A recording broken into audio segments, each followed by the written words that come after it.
Hello everyone, আসসালামু আলাইকুম।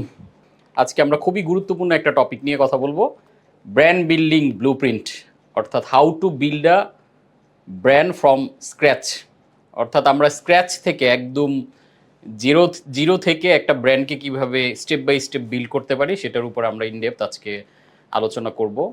তো আই হোপ এটা আমাদের খুবই হেল্পফুল একটা ক্লাস হবে, যেটা আমাদের আসলে প্রত্যেকের মধ্যেই, আমি যখনই কথা বলি বিশেষ করে সেমি উদ্যোক্তাদের, সবার একটা কমন কথা আমি শুনতে পাই, স্যার আমি একটা ব্র্যান্ড বিল্ড করতে চাই।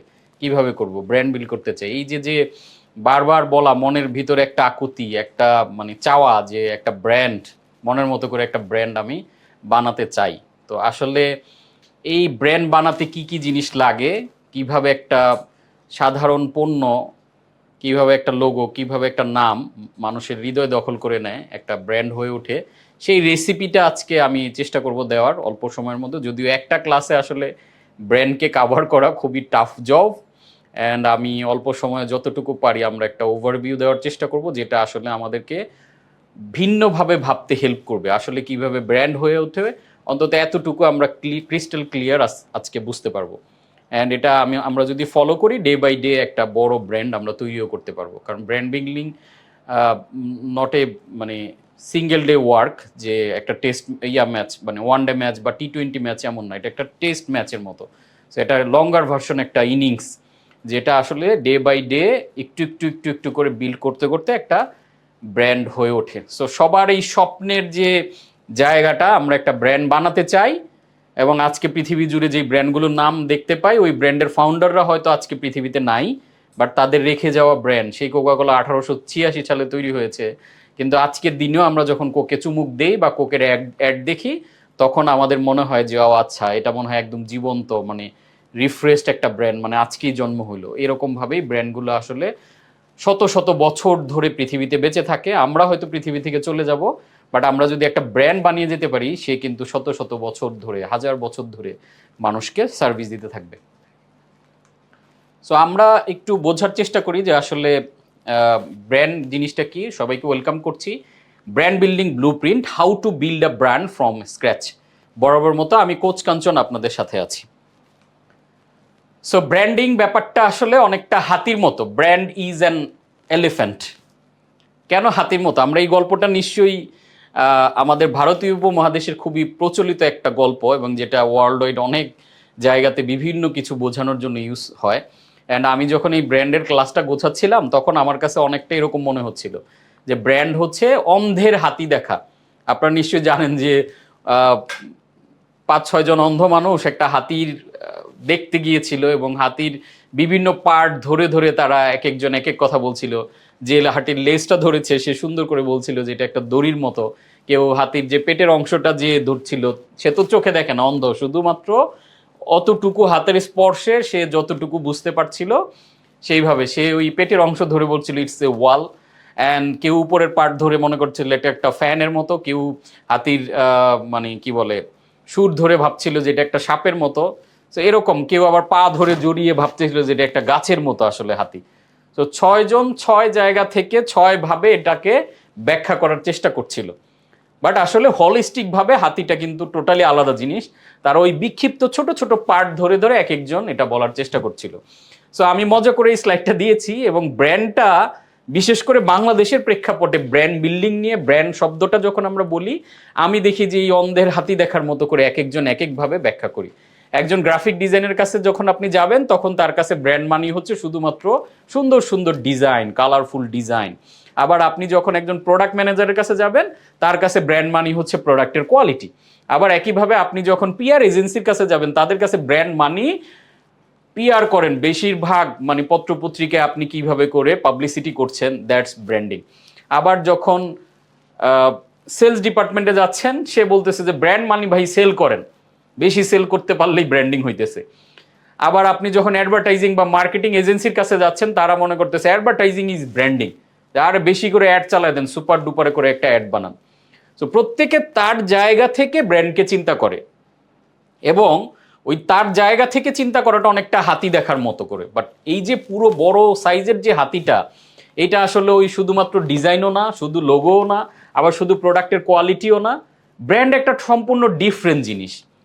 এবং এই পার্টগুলো মিলে এই যে দেখেন অন্ধরা যে হাতিটা দেখলো, তারা যে হাতি নিয়ে এক একটা কমেন্ট করতেছে, পার্শিয়ালি তার তার জায়গাতে হয়তো বা সে রাইট, কিন্তু পরিপূর্ণ হাতিটা এই সবগুলো কম্পোনেন্ট মিলে, হয়তো প্রোডাক্ট ডিপার্টমেন্ট তার মতো করে ব্র্যান্ডকে ব্যাখ্যা করছে, অ্যাকাউন্টস ডিভিশন তার মতো করে ব্যাখ্যা করছে, বাট এই সবগুলো মিলেই আসলে একটা পূর্ণাঙ্গ হাতি। যেমন ব্র্যান্ডটা ঠিক এরকম একটা পূর্ণাঙ্গ হাতির মতো, এবং এটা এত বড় একটা, এত ভাস্ট একটা জিনিস যেটাকে আমরা আসলে এক চোখে পুরোটাকে দেখতে পাই না, বিধায় ব্র্যান্ডটা হয়ে যায় যার যার জায়গার মতো, যে ভাই ব্র্যান্ডিং কিছু বুঝি না, প্রোডাক্ট বিক্রি করতে পারাই ব্র্যান্ডিং।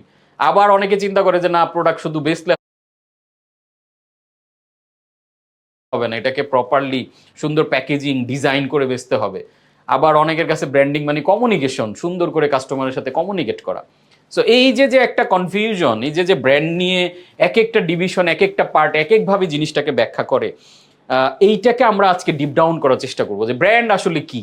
এটা আমরা একদম ক্রিস্টাল ক্লিয়ার এই ক্লাসের পরে হয়ে যাব, অ্যান্ড আমরা নিজেরাও সুন্দর করে ব্যাখ্যা করতে পারবো যে দিস ইজ ব্র্যান্ড, এবং এইভাবে করে ব্র্যান্ডের আজকে একটা অ্যানাটমি, ব্র্যান্ডের ডিএনএ, ব্র্যান্ডের আর্কিটেকচার, পুরো ব্যাপারটাকে আমরা আজকে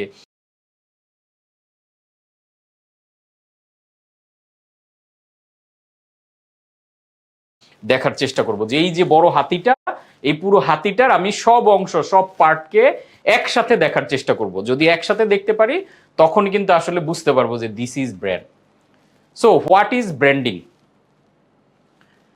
এই হোয়াট ইজ ব্র্যান্ডিং এই জিনিসটা বোঝার আগে আমাদের একটু বুঝতে হবে যে ব্র্যান্ড জিনিসটা এই যে যে আমরা শুরুতে ব্যাখ্যা করলাম যে হাতির মতো, কেন এত কনফিউজিং, কেন tough to build, so tough to build. Number one যেটা, challenging to measure ROI. Brand বিল্ডিংটা টাফ কেন? ব্র্যান্ড বিল্ডিংয়ে অনেকে গুরুত্বই দিতে চান না, যে ব্র্যান্ডের জন্য আর কোনো লোক নেওয়ার দরকার নেই, এটা মানে টাকা লস। কারণ এইটার যে আরওআইটা, রিটার্ন অন ইনভেস্টমেন্ট, এটা আমরা মেজার করতে পারি না, ইটস আনমেজারেবল। বিধায় এইটার জন্য ইনভেস্ট করবো, আরে ভাই মার্কেটিং ডিভিশন আছে, সেলস ডিভিশন আছে, এনাফ।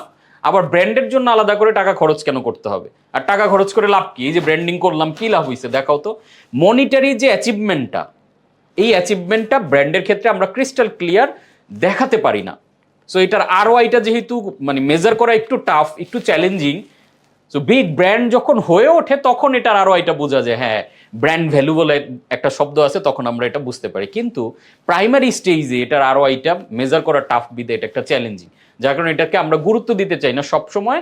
হ্যাঁ, মনের স্বপ্ন থাকে ব্র্যান্ড করতে চাই, কিন্তু ব্র্যান্ড বানানোর জন্য ইনভেস্ট করা, ব্র্যান্ড বানানোর জন্য টাকা খরচ করা, এটা আমরা শুরুতে করতে চাই না। কারণ বিকজ এটা ডিরেক্ট আরওআইটা দেখা যায় না। আজকে একটা ফেসবুকে অ্যাড রান করলে, আমি $10 একটা অ্যাড করলে আমি যখন 10,000 টাকা সেল পাই আমি বুঝতে পারছি, কিন্তু আমি একটা ব্র্যান্ডিংয়ের পেছনে 10,000 টাকা খরচ করলাম, এটার কি রেজাল্ট আসলো, এটা দৃশ্যমান না। সো আরও এইটা মেজার করা যেহেতু চ্যালেঞ্জিং, বিধায় ব্র্যান্ডটা আমাদের অতটা গুরুত্বপূর্ণ কাজ মনে হয় না, আমরা এটাকে সবসময় লেস প্রায়োরিটির মধ্যে রেখে দিই। নাম্বার টু, 2 নাম্বার যেই চ্যালেঞ্জটা, যেই কনফিউশনটা, working with intangible things. Branding কোনো দৃশ্যমান জিনিস না, এটা হাতে ধরে দেখা যায় না, এটা টাচ করা যায় না, এটার ঘ্রাণ নেওয়া যায় না, এটা ইনটেনজিবল, অদৃশ্য একটা জিনিস। মানে এই যে যেমন ধরেন কোকা কোলা, কোকের সারা পৃথিবীতে ওদের যে যত অ্যাসেট আছে, যত ফ্যাক্টরি আছে, এবং যত সেট আপ আছে, যত রকম মার্কেট শেয়ার যা আছে, এখান থেকে যদি ব্র্যান্ডিংটাকে আপনি কোক নামটাকে সরিয়ে দেন, তাহলে ওদের মানে মার্কেট ক্যাপিটাল অলমোস্ট অর্ধেক হয়ে যায়। সো এই যে যে ব্র্যান্ডের যে ভ্যালুটা, এটা কিন্তু দৃশ্যমান না, ইনট্যাঞ্জিবল থিংস নিয়ে কাজ করে ব্র্যান্ডিং এর। এই যে আমরা যখন ডিপ ডাউনে যাব, পুরো ক্লাস জুড়ে আলোচনা করবো, দেখবেন সবগুলো জিনিস অদৃশ্য। এই জিনিসগুলো আমাদের লেস প্রায়োরিটির অলওয়েজ, যে এগুলো আবার লাগে নাকি, আচ্ছা এগুলো বাদ দাও। কিন্তু ওই লেস প্রায়োরিটির ইনট্যাঞ্জিবল জিনিসগুলোর উপরেই ব্র্যান্ডটা বিল্ড হয়ে ওঠে। ব্র্যান্ড কোনো দৃশ্যমান জিনিস না, যেটা হাতে ধরবো যে একটা পণ্য, এটাকে সুন্দর করে আমি কোয়ালিটিফুল করব, এরকম না, ব্যাপারটা ইনট্যাঞ্জিবল। তো যেহেতু অদৃশ্য, সো এটা নিয়ে কাজ করা, অদৃশ্য একটা জিনিসের উপর আপনি ডেভেলপ করে কাজ করবেন, এটা অলওয়েজ টাফ থাকবে, একটু কনফিউজিং থাকবে, এটাই স্বাভাবিক। তারপর it's a longer version game, and এটা হচ্ছে টেস্ট ম্যাচের মতো, যেটা বলছিলাম।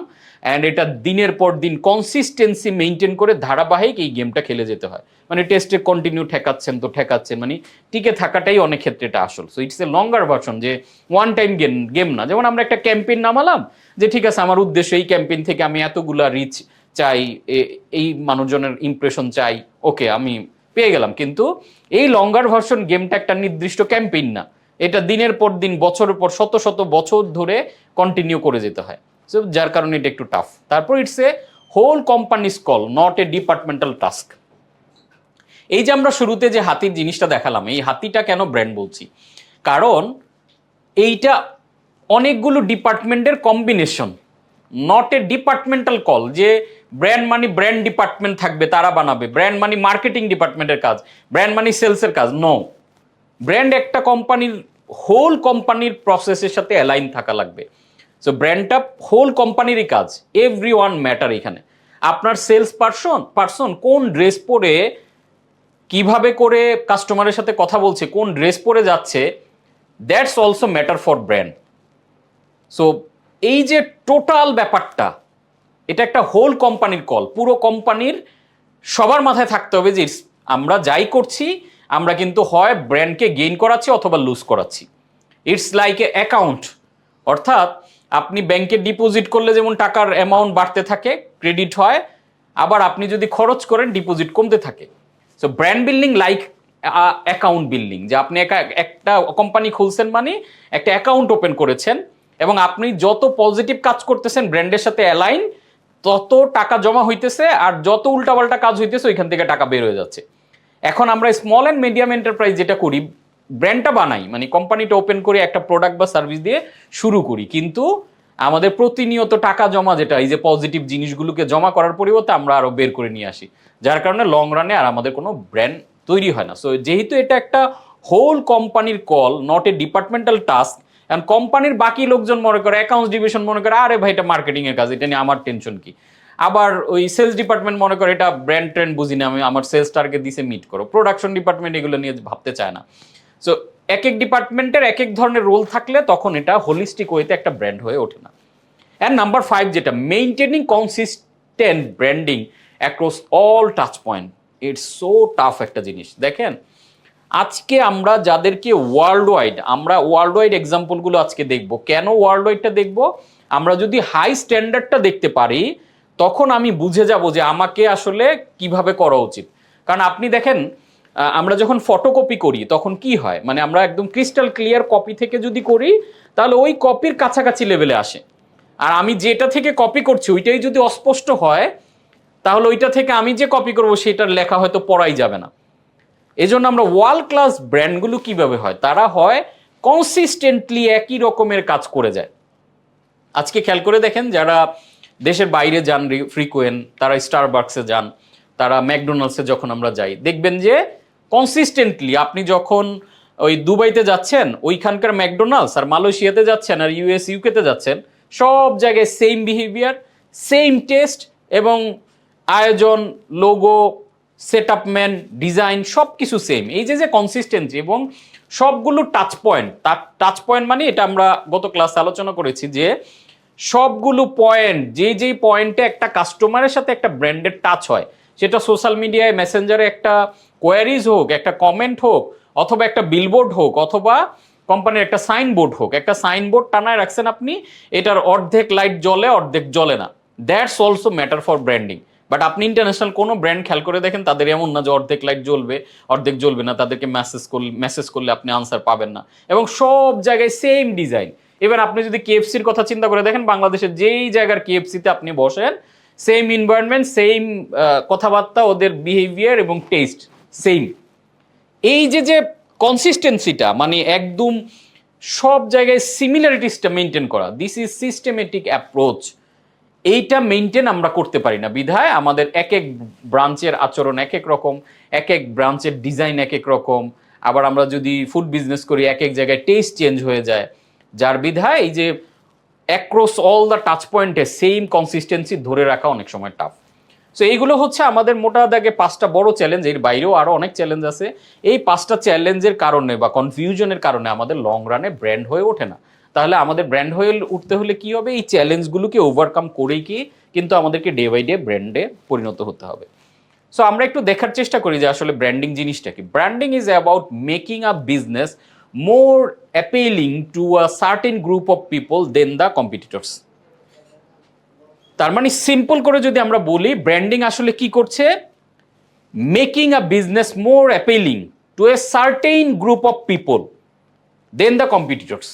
অর্থাৎ সার্টেন গ্রুপ অফ পিপল মানে কি টিজি, টার্গেট অডিয়েন্স, টার্গেট গ্রুপটা সিলেক্ট করা, সেগমেন্টেশন, টার্গেটিং, পজিশনিং, এসটিপি, যেটা আমরা টাইগার ফোকাস কাস্টমার টার্গেটিং এ আলাপ করছিলাম, যে একটা নির্দিষ্ট গ্রুপ অফ পিপলের কাছে আমার জিনিসটা মোর অ্যাপিলিং করে তোলা, অ্যাট্রাকটিভ করে তোলা, তাদের মনের ভিতরে এই জিনিসটা নিয়ে একটা পজিটিভ ইমপ্রেশন তৈরি করা।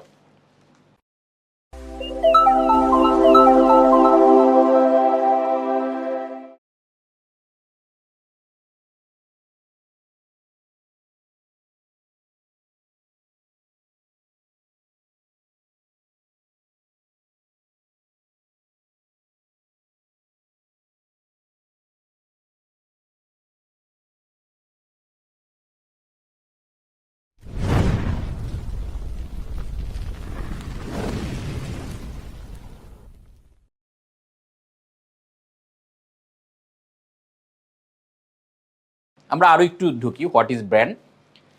Brand is an intangible marketing or business concept that helps people identify a company, product, or individual, like a name, symbol, design, or any other feature. অর্থাৎ এটা একটা intangible marketing or business concept. Intangible, যেটা দেখা যায় না, অদৃশ্য। আজকে যে কোকা কোলা শুনলে আপনার মধ্যে একটা পজিটিভ ইমপ্রেশন হয়, নাইকি শুনলে একটা স্পিড তৈরি হয়। তো এই যে যে নামগুলো, এই নামের ভিতরের যে অদৃশ্য ম্যাটারটার কারণে আপনার মধ্যে গুড ফিল হয়, আড়ং শুনলে আপনার কাছে একটা প্রিমিয়াম ফিল হয়, আইফোন শুনলে একটা গুড ব্র্যান্ড ফিল হয়, এই যে যে ফিলটা, এটা কিন্তু ইনট্যাঞ্জিবল, এটা দেখা যায় না, ছোঁয়া যায় না, ধরা যায় না। So it's a intangible marketing আর বিজনেসের একটা কনসেপ্ট, যেটা পিপলকে হেল্প করে identify a company, product or individual. Individual কেন বলছি? যখন আপনি পার্সোনাল ব্র্যান্ড বিল্ড করেন, এবং ওয়ার্ল্ড ওয়াইড বিখ্যাত বিখ্যাত আমরা ব্যক্তিদের চিনি যারা পার্সোনাল ব্র্যান্ড বিল্ড করেছে, যে তার নামটা শুনলে আপনার মধ্যে একটা ফিলিং তৈরি হয়। এবং এই ডিফারেন্সটা কিভাবে তৈরি করে? একটা নামের মাধ্যমে, একটা সিম্বলের মাধ্যমে, একটা ডিজাইনের মাধ্যমে, আর এনি আদার ফিচারের মাধ্যমে এই ব্র্যান্ডটা বিল্ড হয়। আমরা আরো একটু গভীরে ঢুকি, what is branding? Branding is process of creating a strong positive perception of a company, its product or service in the customer's mind by combining such element as logo, design, mission statement, a consistent theme throughout all marketing communication. একদম simple. এটা হচ্ছে এমন একটা process, যেই প্রসেসের মধ্য দিয়ে কাস্টমারের মাইন্ডে, দেখেন কাস্টমারের মনের ভিতরে কি তৈরি হবে? Strong positive perception. দেখেন, আপনাদের যদি আমি বলি যে টুথপেস্ট নিয়ে কয়েকটা ব্র্যান্ডের কথা কল্পনা করেন, আপনি দেখবেন যে টপ আপনার মাইন্ডে 3-4টা বা 5টা নাম চলে আসতেছে, কোলগেট, পেপসোডেন্ট বা সেন্সোডাইন, দেখবেন এইগুলোই, মানে আপনার মাইন্ডেও যা, আমার মাইন্ডেও তা। এখন পৃথিবীতে টুথপেস্টের হাজার হাজার ব্র্যান্ড আছে। এই হাজার হাজার ব্র্যান্ডের মধ্যে আপনি দেখবেন যে সর্বোচ্চ 5টা-6টাই আপনি হুট করে বলার সাথে সাথে রিকল করে ফেলতেছেন। আপনাদের যদি বাংলাদেশে ফ্যাশন ব্র্যান্ডের কথা বলি, আপনি হয়তো এক্সটেসি, লারিব বা ইয়েলো এরকম দেখা গেল আরং 5-6টার নামই বলতেছেন। এবং এটা একটা রিসার্চে দেখা গেছে যে একজন মানুষ মোটামুটি টপ অফ মাইন্ডে সর্বোচ্চ 7টা ব্র্যান্ডকে রাখে, সর্বোচ্চ, মানে অন অ্যাভারেজ।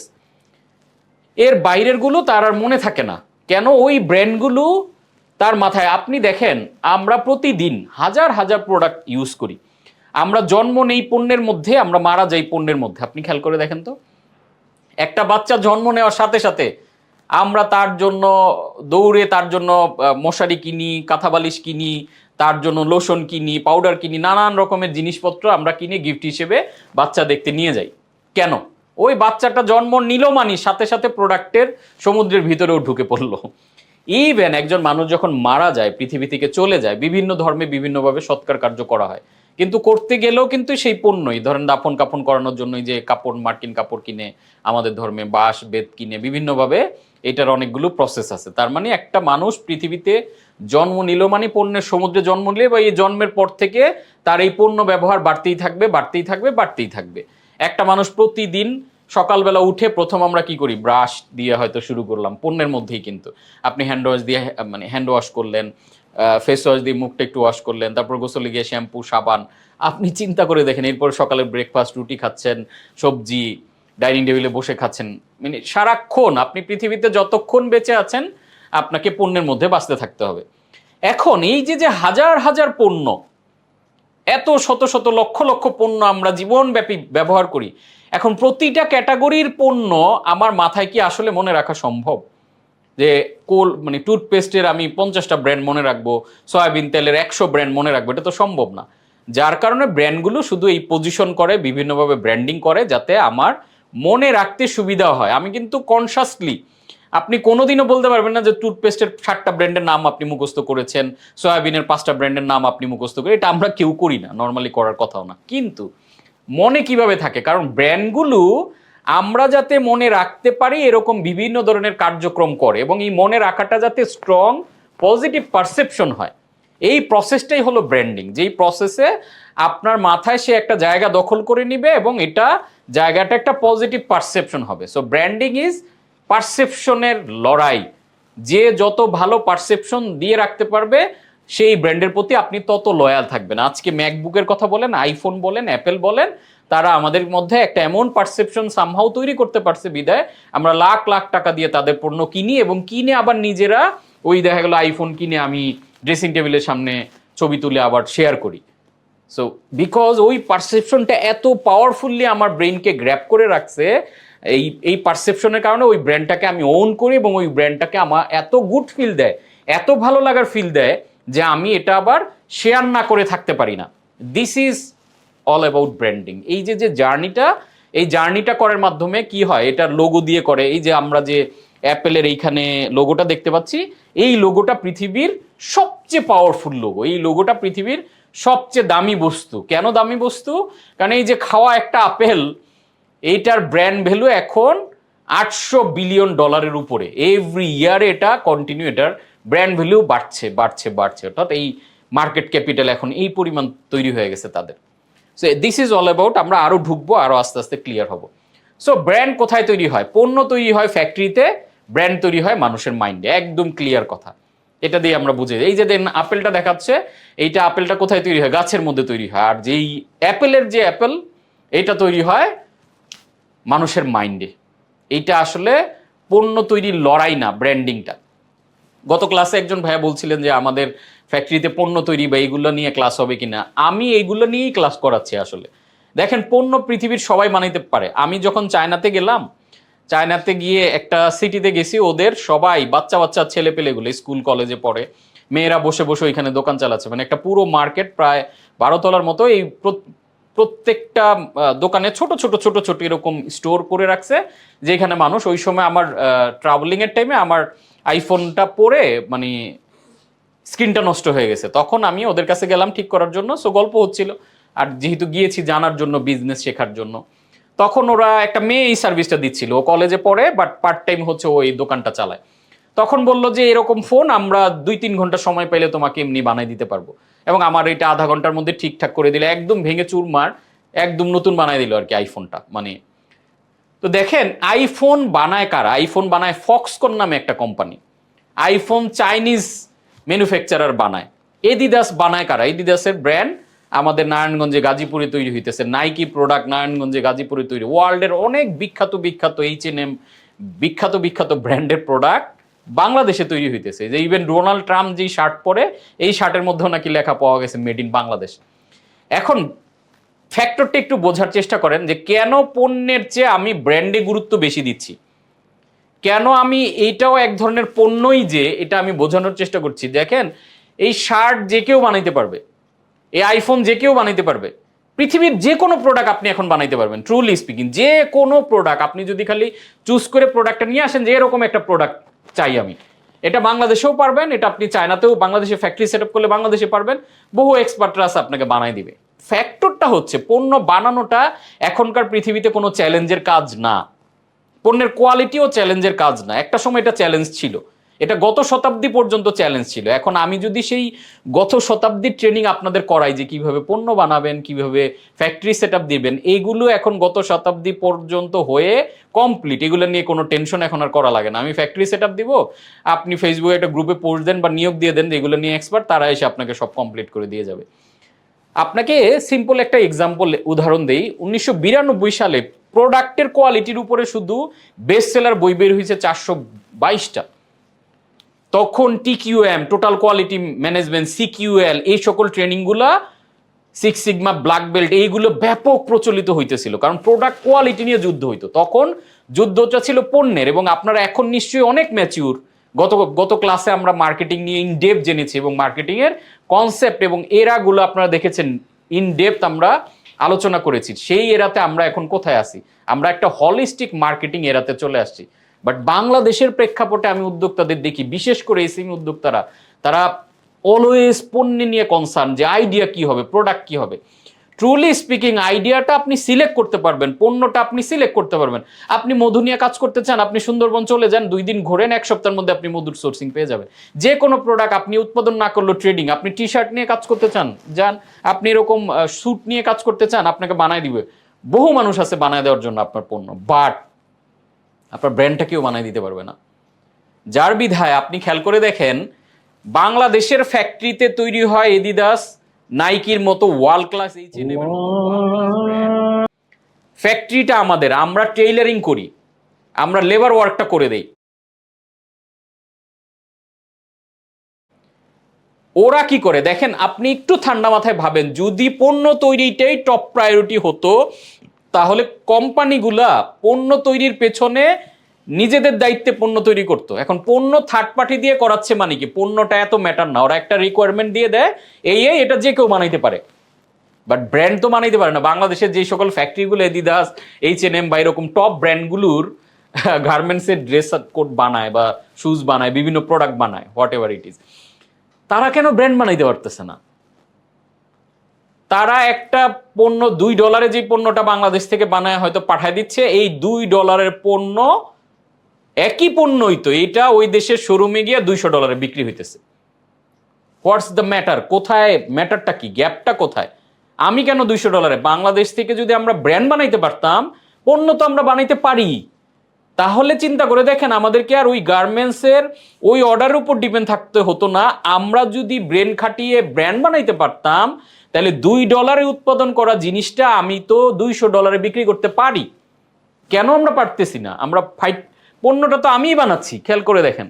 তাহলে আমি কেন $200 নিজের ব্র্যান্ড করে একটা পণ্য বেচতে পারি না? কারণ ব্র্যান্ড করাটাই টাফ, এইটা ব্রেনের খেলা, এটা লেবার দিয়ে আপনি করে ফেলতে পারবেন না। এটা আপনার ব্রেন খাটাইতে হবে, যে কিভাবে আমি মানুষের মাইন্ডে জায়গা দখল করব। আপনি এডিদাসের ড্রেস নিয়ে বানাইছেন, বাট আপনি একই আপনার ফ্যাক্টরি থেকে ওদেরকে সাপ্লাই দিছেন, এবার আপনি নিয়ে গেছেন যে হ্যাঁ আমি অমুক, আপনি আপনার নাম দিয়ে একটা ব্র্যান্ড বানাইছেন।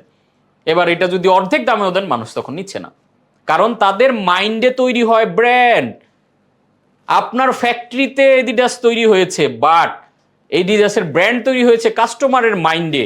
ওই মাইন্ডে যতক্ষণ না আপনার ব্র্যান্ডকে আপনি পজিশন করাইতে পারছেন, ততক্ষণ না আপনি যদি তাকে অর্ধেক দামে, 1/3 দামেও অফার করেন, আর এই পণ্য তো আমরা বানাই, তুমি আমার থেকে নিয়ে দেখো, একই কোয়ালিটি, ও নিবে না। বিকজ ওর মাইন্ডটা ও দখল করে রাখছে।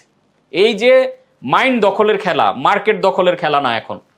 আগে জোর করে যুদ্ধ করে মাটি দখল করা হইতো, মার্কেট দখল করা হইতো, এখন মাইন্ড দখল করে। সিম্পল, আপনার মাইন্ডটা দখল করতে পারলে আপনি সব দিয়ে দিবেন তাকে। যে মন জয় করলে, আজ মানে মন পাইলে তো আপনি দেহ এমনি পাবেন, মানে জিনিসটা অনেকটা এরকম। মানে যখন আপনি মাইন্ড পেয়ে যাচ্ছেন, তখন ও $500 দিয়ে আপনার পণ্য কিনবে। আর যদি মাইন্ড দখল না করতে পারেন, একই পণ্য, সিমিলার পণ্য, আপনি যদি প্রুফ করেও দেখান, এই যে দেখেন একসাথে বের হইয়া, আমি আমারটার মধ্যে আমার সিল মারছি, ওইটার মধ্যে এডিডাসের সিল মারছি, আপনারটা কিনবে না। সো এই ম্যাটারটা, এই স্লাইডটা খুবই ইম্পর্টেন্ট, খুবই সহজ কথা, বাট এইটা আমাদের বুঝতে হবে যে আমরা এইটা যদি বুঝতে পারতাম, বাংলাদেশের মানুষকে ব্র্যান্ড, বা বাংলাদেশের যারা গার্মেন্টস ফ্যাক্টরি বড় বড় যারা বানাচ্ছে, তারা যদি ব্র্যান্ড এক্সপার্টদেরকে নিয়োগ দিতে, নিজেরা ব্র্যান্ড বানাইতে পারতো, আপনি চিন্তা করে দেখেন বাংলাদেশের অর্থনীতি কত ধাপে, কত গুণে এগিয়ে যাওয়া সম্ভব। এখন আমরা লেবার ওয়ার্কটা করতেছি, সিলাইয়ের কাজটা করে দিচ্ছি, কিন্তু আমরা মাইন্ডে জায়গা দখল করতে পারতেছি না। সো আমরা এই কাজটুকুও যদি প্রপারলি শুধু ব্র্যান্ড বিল্ডটা শিখতে পারতাম, এবং ব্র্যান্ড নিয়ে বাংলাদেশে খুব ইনডেপথ কোনো ক্লাস নাই। আমি ব্র্যান্ডিং যতটুকু শিখেছি প্র্যাকটিক্যাল আমার কার্যক্রম, এবং ইন্টারন্যাশনালি বিভিন্ন ট্রেনিং, ফিলিপ কটলারের কোর্স, বা মানে টপ ব্র্যান্ড এক্সপার্টরা, সেথ গডিন বা এদের কাছ থেকে শিখে তাদের বই পুস্তক করে। বাংলা ভাষায় ব্র্যান্ড নিয়ে পড়াশোনার করারও কিছু নেই, অথচ এটা এত বড় ম্যাটার। সারা পৃথিবীতে এখন যুদ্ধ হচ্ছে ব্র্যান্ডের, সারা পৃথিবীতে কাজ হইতেছে ব্র্যান্ডের। একটা দেশ অর্থনীতিতে শক্তিশালী হয়ে যাচ্ছে বিকজ অফ ব্র্যান্ড। আজকে KFCর মুরগির চেয়েও, কেএফসির চিকেন ফ্রাইড চেয়েও আপনি অনেক ক্ষেত্রে দেখবেন বিএফসির টেস্ট ভালো, বা আপনি আপনার পাড়ার মহল্লায় দেখবেন যে এর চেয়ে মজাদার চিকেন ফ্রাই বেচে, আপনি বলবেন না এটা তো খুব মজা, মানুষ কেন কেএফসি এত দামে খায়? ভাই ওইটা তো বুঝছে আমি মজা, ওইটা মানুষের মাইন্ডে তো দিতে পারে নাই, সে মজাটা সেই মজার মধ্যে শুধু প্রোডাক্টের মধ্যে সীমাবদ্ধ আছে। সো আমরা প্রোডাক্ট নিয়ে খুবই কনসার্ন, আমার উদ্যোক্তাদের আমি প্রায় দেখি অনেক কনসার্ন, কিন্তু এই প্রোডাক্টটা বানানোর পাশাপাশি ব্র্যান্ডটা বানানো ইম্পর্টেন্ট। খেয়াল করে দেখেন আমরা যে কাজটা করি, ধরেন আপনি রেস্টুরেন্ট বিজনেস করেন, তো রেস্টুরেন্ট বিজনেস করলে আপনি কি করেন? নর্মাল আপনি একটা, যদি ফিজিক্যাল হয় তাহলে আপনি একটা সুন্দর পরিবেশ হায়ার করেন, ওইখানে আপনি ভাড়া দিয়ে একটা ডেকোরেশন করেন, একটা এম্বিয়েন্স ক্রিয়েট করার চেষ্টা করেন, গেল নাম্বার ওয়ান। নাম্বার টু কি করেন? আপনি শেফ নিয়োগ দেন, যারা সুন্দর করে রেস্টুরেন্টের আপনার যে আইটেমগুলো সুন্দর করে রান্না করতে পারে, কর্মচারী নিয়োগ দেন, মানে সবই করলেন, বিক্রিও করতেছেন হয়তো। কিন্তু একটা কাজ কি আমরা করি, আমরা মাইন্ড ব্র্যান্ড তৈরির জন্য, দেখেন এখানে আপনার কি করলেন, পণ্যটা তৈরির জন্য আপনি শেফ নিয়োগ দিলেন, 50% করলেন, কিন্তু ব্র্যান্ডটা তৈরি করার জন্য কি আপনি কাউকে নিয়োগ দিচ্ছেন? ব্র্যান্ড তৈরি করার তো শেফ আছে, ব্র্যান্ড তৈরি করার আর্কিটেক্ট আছে, ব্র্যান্ড তৈরি করার বিশেষজ্ঞ আছে। তার জন্য বিশেষজ্ঞ নিয়োগ দিতে গেলে আমরা ভাবি আরে না না না, এটার জন্য টাকা খরচ করবো কেন। এবার ফেরত যান আমার প্রথম স্লাইড যেটা ছিল কনফিউজিং, যে এটার ইনটেনজিবল এবং এটার আরওআইটা ক্লিয়ার না, বিধায় আমরা ঠিকই টাকা খরচ করে শেফ নিয়োগ দিতেছি ইয়া করার জন্য, রান্না করার জন্য। তো ব্র্যান্ড তৈরি করার জন্য তো একটা শেফ লাগবে, যে ব্র্যান্ড বুঝে, সে আপনার ব্র্যান্ডটা তৈরি করে দিবে।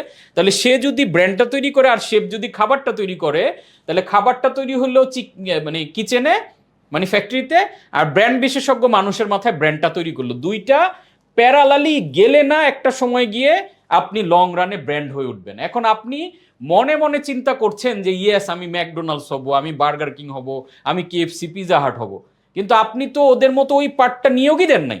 ওইখানে টাকা খরচ করলে আপনার অন্তরে লাগে আরে এতগুলো টাকা ওই লোকটা নিয়ে যাচ্ছে, কি করে না করে বুঝি না। তো আপনি বাবুর্চি আর শেফের বেলাতে এটা ভাবতেছেন না, আপনি একটা কেমিস্ট নিয়োগ দিতেছেন প্রোডাক্ট বানাইতে, তাহলে কেমিস্ট যেমন প্রোডাক্টটা বানাইতে পারে এটা আপনি কেন বানাচ্ছেন না? কিন্তু ব্র্যান্ড বানানোর দায়িত্বটা আমরা ম্যাক্সিমাম ক্ষেত্রে দেখি ফাউন্ডাররা নিজে নিয়ে নেয়, কপি নিজে লেখে, নিজের যা মন চায়, নিজে ব্র্যান্ডের নাম নির্ধারণ করে, নিজে ট্যাগ লাইন দেয়।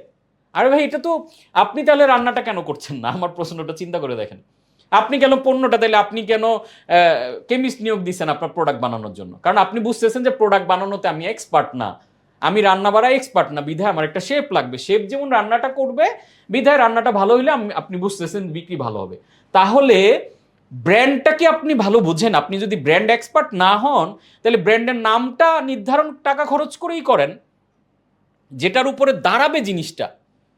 দিন শেষে তো প্রোডাক্টের লড়াই না এখনকার পৃথিবীতে, এটা আমরা দিন যাবে আস্তে আস্তে আরো বুঝবো যে প্রোডাক্টের লড়াই শেষ। আপনি প্রোডাক্টের লড়াই করে কোয়ালিটির লড়াই করে পারবেন না, এটা গত শতাব্দীতে চলে গেছে। আমরা এই শতাব্দীতে এসে, এই শতাব্দীর আমরা 23 বছর পার করে এসে আমরা এখনো প্রোডাক্টের লড়াইতে, যে সে ভালো নিয়োগ দিব, ভালো ডেকোরেশন করলেই মনে হয় চলে যাবে না। আপনাকে প্যারালালি ব্র্যান্ড বিল্ড করার পেছনেও বিশেষজ্ঞ নিয়োগ দিতে হবে, তারা আপনার ব্র্যান্ডের ট্যাগ লাইন, আপনার ইভেন আপনি খেয়াল করে দেখেন বাংলাদেশের, ইউ জাস্ট নেম ইট, একটা বড় ব্র্যান্ডের নাম বলেন যেই ব্র্যান্ডটা তাদের ব্র্যান্ড টিম থাকার পরেও কোনো এজেন্সির সাপোর্ট নেয় না, একটা বড় ব্র্যান্ডের নাম শুধু আপনি বলেন, including Square, Unilever, Uber, bKash, যে কোনো ব্র্যান্ড, গ্রামীণ ফোন, রুচি, রাধুনী, যে কোনো ব্র্যান্ড, ইউ জাস্ট নেম ইট।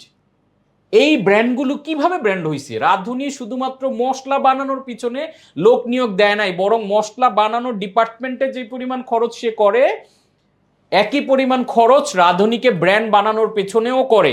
যারা এই যে রাধুনীর ট্যাগলাইনগুলো লেখে, বিজ্ঞাপন লেখে, কপি লেখে, প্রতিদিনের পোস্ট লেখে, তার তো নিজস্ব ব্র্যান্ড টিম আছেই। পাশাপাশি প্রত্যেকটা টপ ব্র্যান্ডের 2-3টা করেও অনেকের এজেন্সি আছে।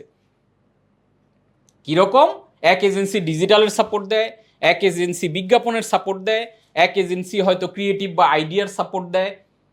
তার মানে আপনি চিন্তা করে দেখেন, তাহলে আমি বিগ ব্র্যান্ড, আমি গ্রামীণ ফোনের মতো ব্র্যান্ড হইতে চাই, রুচির মতো, রাধুনির মতো ব্র্যান্ড হইতে চাই, আকিজের মতো ব্র্যান্ড হইতে চাই, তাহলে স্বপ্নটা তো মিলতে হবে। মানে আমি চাই যে আমি ডক্টর হব, এখন আমি পড়াশোনায় ভর্তি হচ্ছি কমার্সের সাবজেক্টে, তো কমার্সের সাবজেক্টে ভর্তি হলে আমি কমার্স থেকে যখন পাশ করব, পাশ করে তো আমি দেখবো যে আমি ইলিজিবল না, আমি পরীক্ষা দেওয়ার জন্যই ইলিজিবল না, আমাকে পরীক্ষা দিতে দিবে না। তাহলে আমরা স্বপ্ন দেখতেছি, খুব ইম্পর্টেন্ট জিনিসটা খেয়াল করেন, যে ব্র্যান্ড বানাবো। তাহলে আমার প্রশ্ন হচ্ছে, ব্র্যান্ড বানানোর জন্য আপনার এই জায়গায় বিশেষজ্ঞটা কে? আপনি না পারলে হয়তো একটা এজেন্সির কাছে, যেটা টপ ব্র্যান্ডও যাচ্ছে, যেখানে বিগ ব্র্যান্ডগুলো যাচ্ছে, আর আমরা মনে করতেছি আমি ট্যাগলাইন, যে আমাদের অনেক স্টুডেন্টরা আমাদের বিভিন্ন ব্যাচে তারা ট্যাগলাইন লিখে লিখে আমার কাছে পাঠায় যে স্যার এটা হয়েছে কিনা। এখন এটা আসলে ওনার কাজ না। আপনি কি আপনার প্রোডাক্ট বানানো আপনি করতেছেন, ওইখানে তো আপনি ঠিকই লোক নিয়োগ দিচ্ছেন, তারা যেমন প্রোডাক্টটা বানাচ্ছে, এই পার্টটা গ্যাপ থেকে যাচ্ছে। সো এই স্লাইডটাতে আমি এতক্ষণ গুরুত্ব দিয়ে কথা বললাম, যারা ব্র্যান্ড বানাতে চান, দেখেন এটা কিন্তু একটা ডিফারেন্ট ম্যাটার, আপনি ব্র্যান্ড বানাতে চান কিনা। আপনি চান ব্র্যান্ড বানাবো না, আমি সেলস করে কোনো রকম সার্ভাইভ করে পৃথিবী থেকে চলে যাব, দ্যাট ইজ ডিফারেন্ট ইস্যু। তাহলে আপনি মুদি দোকান দিলেও তো কোনো ব্র্যান্ড বানানো লাগবে না, এমনি চলবে এটা। আপনি যদি চান যে অ্যাকচুয়ালি আমি চাই যে আমি আস্তে আস্তে গ্রো করব, সেলও করব এবং লং রানে মানুষের মাথায় জায়গা তৈরি করব, তাহলে প্যারালালে আপনাকে দুইটা কাজ করতে হবে। পণ্যর কোয়ালিটি ঠিক রাখার জন্য যেমন প্রোডাক্ট ডিভিশন কাজ করবে, ব্র্যান্ড তৈরি করার জন্য ব্র্যান্ড ডিভিশন কাজ করবে। প্যারালালি দুইটা হলে লং রানে আপনি সাস্টেনেবল একটা ব্র্যান্ড তৈরি হবে। তখন আপনি এটার বেনিফিট এক সময় টের পাবেন, যে এই যে পণ্যটা বানাচ্ছেন, এই যে রেস্টুরেন্টটা তৈরি করলেন বা যেই প্রোডাক্টটা তৈরি, এটার যেমন একটা ভ্যালু আছে, এই যে অদৃশ্য যে কাজগুলো আপনি করে যাবেন, এটাও লং রানে কিন্তু একটা ভ্যালু ক্রিয়েট করবে, এবং তখন এইটারও একটা ব্র্যান্ড ভ্যালু তৈরি হবে, এবং তখন টের পাবেন যে ইয়েস, আমার ব্র্যান্ডটা সাস্টেনেবল, মানুষের মাথায় অন্তত একটু একটু করে জায়গা দখল করতেছে। বাট এমনিতে আমরা আসলে সেল করে যাব, ফেসবুকে এসে লাইভ করব, বিজ্ঞাপন দিয়ে দিয়ে অ্যাডভার্টাইজিং এর মাধ্যমে সেল করতে পারবো। একসময় এরকম বহু সেল কলা আলারা একসময় সেল করছে, টাকা কামাইছে, এরপরে মার্কেট থেকে আউট হয়ে গেছে। যারা ব্র্যান্ড বিল্ডিং না করবেন, ট্রুলি স্পিকিং, আগামীর পৃথিবীতে ব্র্যান্ড বাদে কোনো কোম্পানি আসলে সাস্টেন করবে না, টিকে থাকবে না।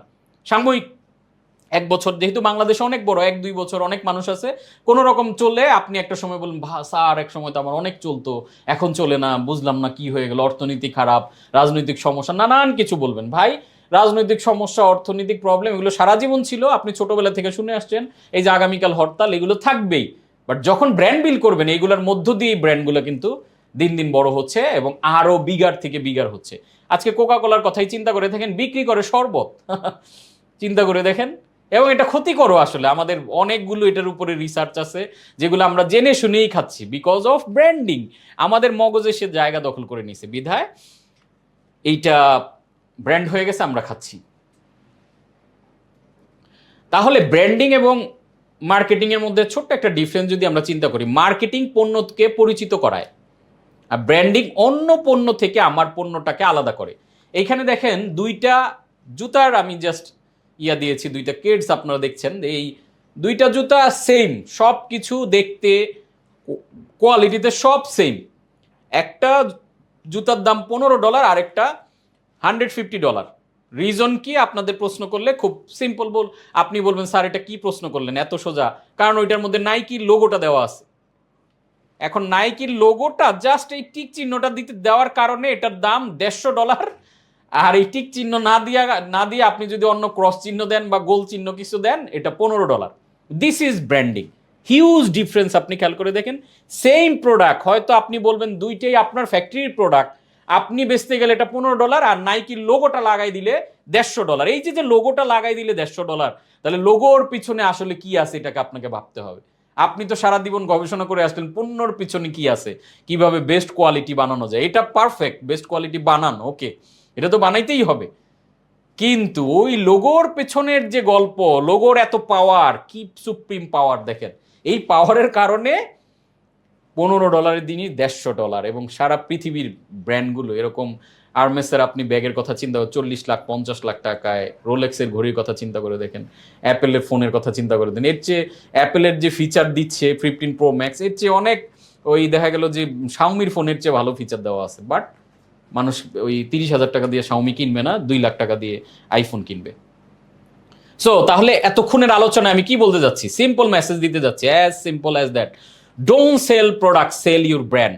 When you sell brand you will get extra price. তাহলে ব্র্যান্ড বানাবেন কেন, এই কষ্ট করবেন কেন, ব্র্যান্ড টিমকে টাকা খরচ তার পেছনে টাকা ঢালবেন কেন? বিকজ আপনি যদি শুধু পণ্য বিক্রি করেন, সারা জীবন স্ট্রাগল করবেন। When you sell brand you will get extra price. Brand build করলে কোনোই লস নাই, আপনি এক্সট্রা প্রাইস। ওই যে অনেকে বলছিলেন স্যার ফাইন্যান্স নিয়ে আমাদের ক্লাস কি, এটাই ফাইন্যান্সের ক্লাস, এটাই আসল ফাইন্যান্স। ফাইন্যান্স আপনার অ্যাকাউন্টস মেনটেন করার জন্য তো 20,000 টাকা দিয়ে একটা অ্যাকাউন্টেন্ট আনলে সে আপনাকে একটা সফটওয়্যার নিলে ওইটা অটোমেটিক হবে। Real finance, this is the real finance. এইটা ঠিক করলে যে আপনি 10 টাকায় বানানো পণ্য $10 বিক্রি করতে পারলে, this is the real finance. So don't sell product. আজকে থেকে মাথায় নেন, যেহেতু কোচ কাঞ্চন একাডেমিতে আপনারা আসছেন, বিজনেসে লং কোর্স করছেন, আজকে থেকে মাথায় একটা জিনিস সেট করেন যে আজকে থেকে আমি পণ্য নয়, আমি বিক্রি করব ব্র্যান্ড, আমি ক্রিয়েট করব পারসেপশন। অ্যান্ড এই পারসেপশনটা যখন ক্রিয়েট করবেন তখন আমাকে আপনি থ্যাঙ্কস দিবেন। হ্যাঁ, এটা কি একদিনে হয়ে যাবে? না, it's a test match, it's a longer version game. Day by day, যে আজকে মাথায় নিলেন, আজকে থেকে একটু একটু করে যখন প্ল্যান করবেন, লং রানে দেখবেন এটা এক সময় 3 বছর, 6 বছর, 5 বছর একটা ব্র্যান্ড হবে। অনেকে তো 12 বছর ব্যবসা করছেন কিন্তু ব্র্যান্ড বিল্ড করতে পারেন নাই। আপনার ব্র্যান্ডের নাম শুনলে মানুষ চিনে না, তার মধ্যে কোনো পারসেপশন নাই, জাস্ট প্রোডাক্ট বিক্রি করে যাচ্ছেন, প্রোডাক্ট বিক্রি করে যাচ্ছেন। এক সময় কখন যে আপনার মার্কেট কোনো একটা ব্র্যান্ড এসে দখল করে নিবে আপনি জানেন না। সো ব্র্যান্ডটাকে বিল্ড করতে হবে। সো ব্র্যান্ডের মোটামুটি তাৎপর্য আমরা বুঝে গেছি, ফজিলত অনেক, এটার অনেক মজেজা, বাট এখন দেখতে হবে যে এইটার করার প্রসেসটা কি। এই যে দেখেন, কোকা কোলার কথা গল্প করছিলাম, Coke's market share including brand value, market share হচ্ছে $239 বিলিয়ন, আর উইদাউট ব্র্যান্ড ভ্যালু এটা হচ্ছে $131 বিলিয়ন। তার মানে $106 বিলিয়ন হলো কোকা কোলা নামটার ভ্যালু। শুধু কোকা কোলার নামটার মূল্য, এই যে শব্দটা কোকা কোলা মানে জাস্ট 8টা লেটার, এই 8টা লেটারের দাম $106 বিলিয়ন। আপনি চিন্তা করে দেখেন কি পাওয়ারফুল জিনিস ওরা বানাইছে। সো এইটা বাদে যদি এই ব্র্যান্ডটাকে ফেলে দেন, নামটাকে ফেলে দেন, without the brand Coke's glass would be half empty. ওইটাকে বাদ দিলে এটা হাফ এমটি হয়ে যাবে, মানে খালি হয়ে যাবে, ওর ভ্যালু মুহূর্তের মধ্যে কমে যাবে। সো ও কি করেছে? ও করেছে ব্র্যান্ড পজিশন, ডিফারেন্সিয়েশন করেছে, ও স্টোরি টেলিং করেছে বিভিন্নভাবে, ও প্রমিস দিয়েছে, ওর একটা ফিলোসফি ওকে এস্টাবলিশ করেছে, ব্র্যান্ড আইডেন্টিটিও তৈরি করেছে, look and feel, tone, voice, consistency and positive association করাইছে আমাদের সাথে প্রতিনিয়ত। অ্যান্ড ব্র্যান্ড ইমেজ ক্রিয়েট করেছে, কাস্টমারের মধ্যে একটা গুড পারসেপশন দিয়েছে, কাস্টমার এক্সপিরিয়েন্স গুড পেয়েছে, অ্যান্ড ব্র্যান্ড অ্যাওয়ারনেস ক্রিয়েট করেছে। যে এতগুলো কাজ করে দেখেন, এই যে আমি কাজগুলো লিখছি, যে differentiation, story telling, promise, philosophy, look and feel, this is the recipe. কোকটা বানানোর জন্য একটা রেসিপি আছে, আপনি যে পণ্যটা বানান এটারও তো একটা রেসিপি আছে। এই যে আমি এটা পরে আছি এটারও তো একটা রেসিপি আছে। তো এটার যেমন একটা রেসিপি আছে, একটা ফরম্যাট মেনটেন করে যে এই যে হার্ডওয়্যারটা বা এই জিনিসটা তৈরি করা হয়েছে, ম্যাকবুকটা, ঠিক একইভাবে এই অ্যাপেলটাকে ব্র্যান্ড করানোর জন্য এই কোকের বোতলটাকেও কিন্তু ব্র্যান্ড করা হয়েছে। দেখেন এই শেপের আপনি যদি এখন বোতলও বানান, এটা দেখলে কোকই মনে হবে, মানুষের টপ অফ মাইন্ডে কোক চলে আসবে। এই যে লাল রংটা দেখতেছেন, এই রেড কালারটা ও আপনার মাইন্ডে দখল করে নিছে। এই রেড কালার আমি দেখাইলে, রেড কালার দেখি আপনাদের, আমরা পরের ক্লাসে দেখাবো, ব্র্যান্ড নেম বলতে বলে প্রথম মানুষ কোকের কথা বলে। তার মানে এই কালারটার পর্যন্ত দখল ওরা নিয়ে নিছে।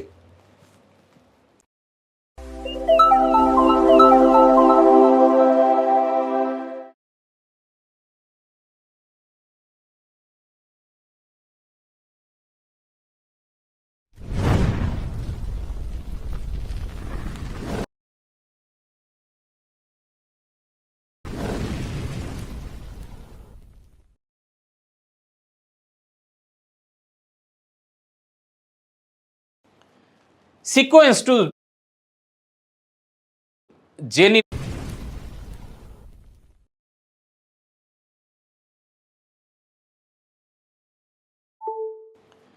Sequence to generic brand.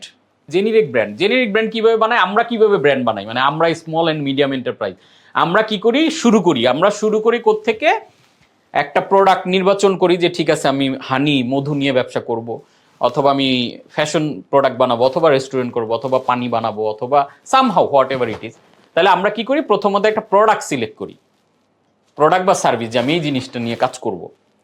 তারপরে আমাদের থাকে ওই প্রোডাক্টটা নিয়ে, আমাদের ওই প্রোডাক্টটা সম্বন্ধে ভালো নলেজ আছে, আমি জানি যে সুন্দরবনের বা বেস্ট খাঁটি মধু কোথায় আছে, কিভাবে সংগ্রহ করতে, এইগুলো আমি জানি, এগুলোর ব্যাপারে আমি এক্সপার্ট, আমি সংগ্রহ করলাম। করে এবার আমি চিন্তা করি যে আমি তো বানাইতে গেলে আমার একটা লোগো লাগবে, কিছু কমিউনিকেশন প্ল্যান লাগবে, আমার একটা কমন সেন্স আছে, আমি দেখছি অনেকে বানায়। ওই কমন সেন্স প্রোডাক্ট এবং সার্ভিসটা নির্বাচন করার পরে আমরা কি করি, আমাদের কমন সেন্স দিয়ে আমাদের কমন সেন্স, এরপরে গিয়ে আমরা একটা গ্রাফিক ডিজাইনারের সাথে বসি। সেটা হইতে পারে নীলক্ষেতের ডিজাইনার, অথবা সোশ্যাল মিডিয়া আমি চিনি যে উনি মাঝে মাঝে ডিজাইন বানায়। তো আমি এই দুইজন মিলে ওনার সাথে বসে যে ভাই আমি এমন একটা প্রোডাক্ট নিয়ে মধু নিয়ে কাজ করতে চাই, আপনি আমার সুন্দর করে একটা ডিজাইন বানাই দিবেন, মধু সুন্দর প্যাকেট পুকেট বানাই দিবেন, যাতে আমি এটা ব্র্যান্ড করতে পারি। দেখেন বলতেছেন কিন্তু আমি একটা ব্র্যান্ড করতে পারি, কিন্তু আপনি বসছেন একজন ডিজাইনারের সাথে। একজন ডিজাইনার কিন্তু ব্র্যান্ড এক্সপার্ট না, সে আপনাকে ডিজাইন দিতে পারবে, কিন্তু একজন ব্র্যান্ড এক্সপার্টের অনেকগুলো ব্রিফ আছে।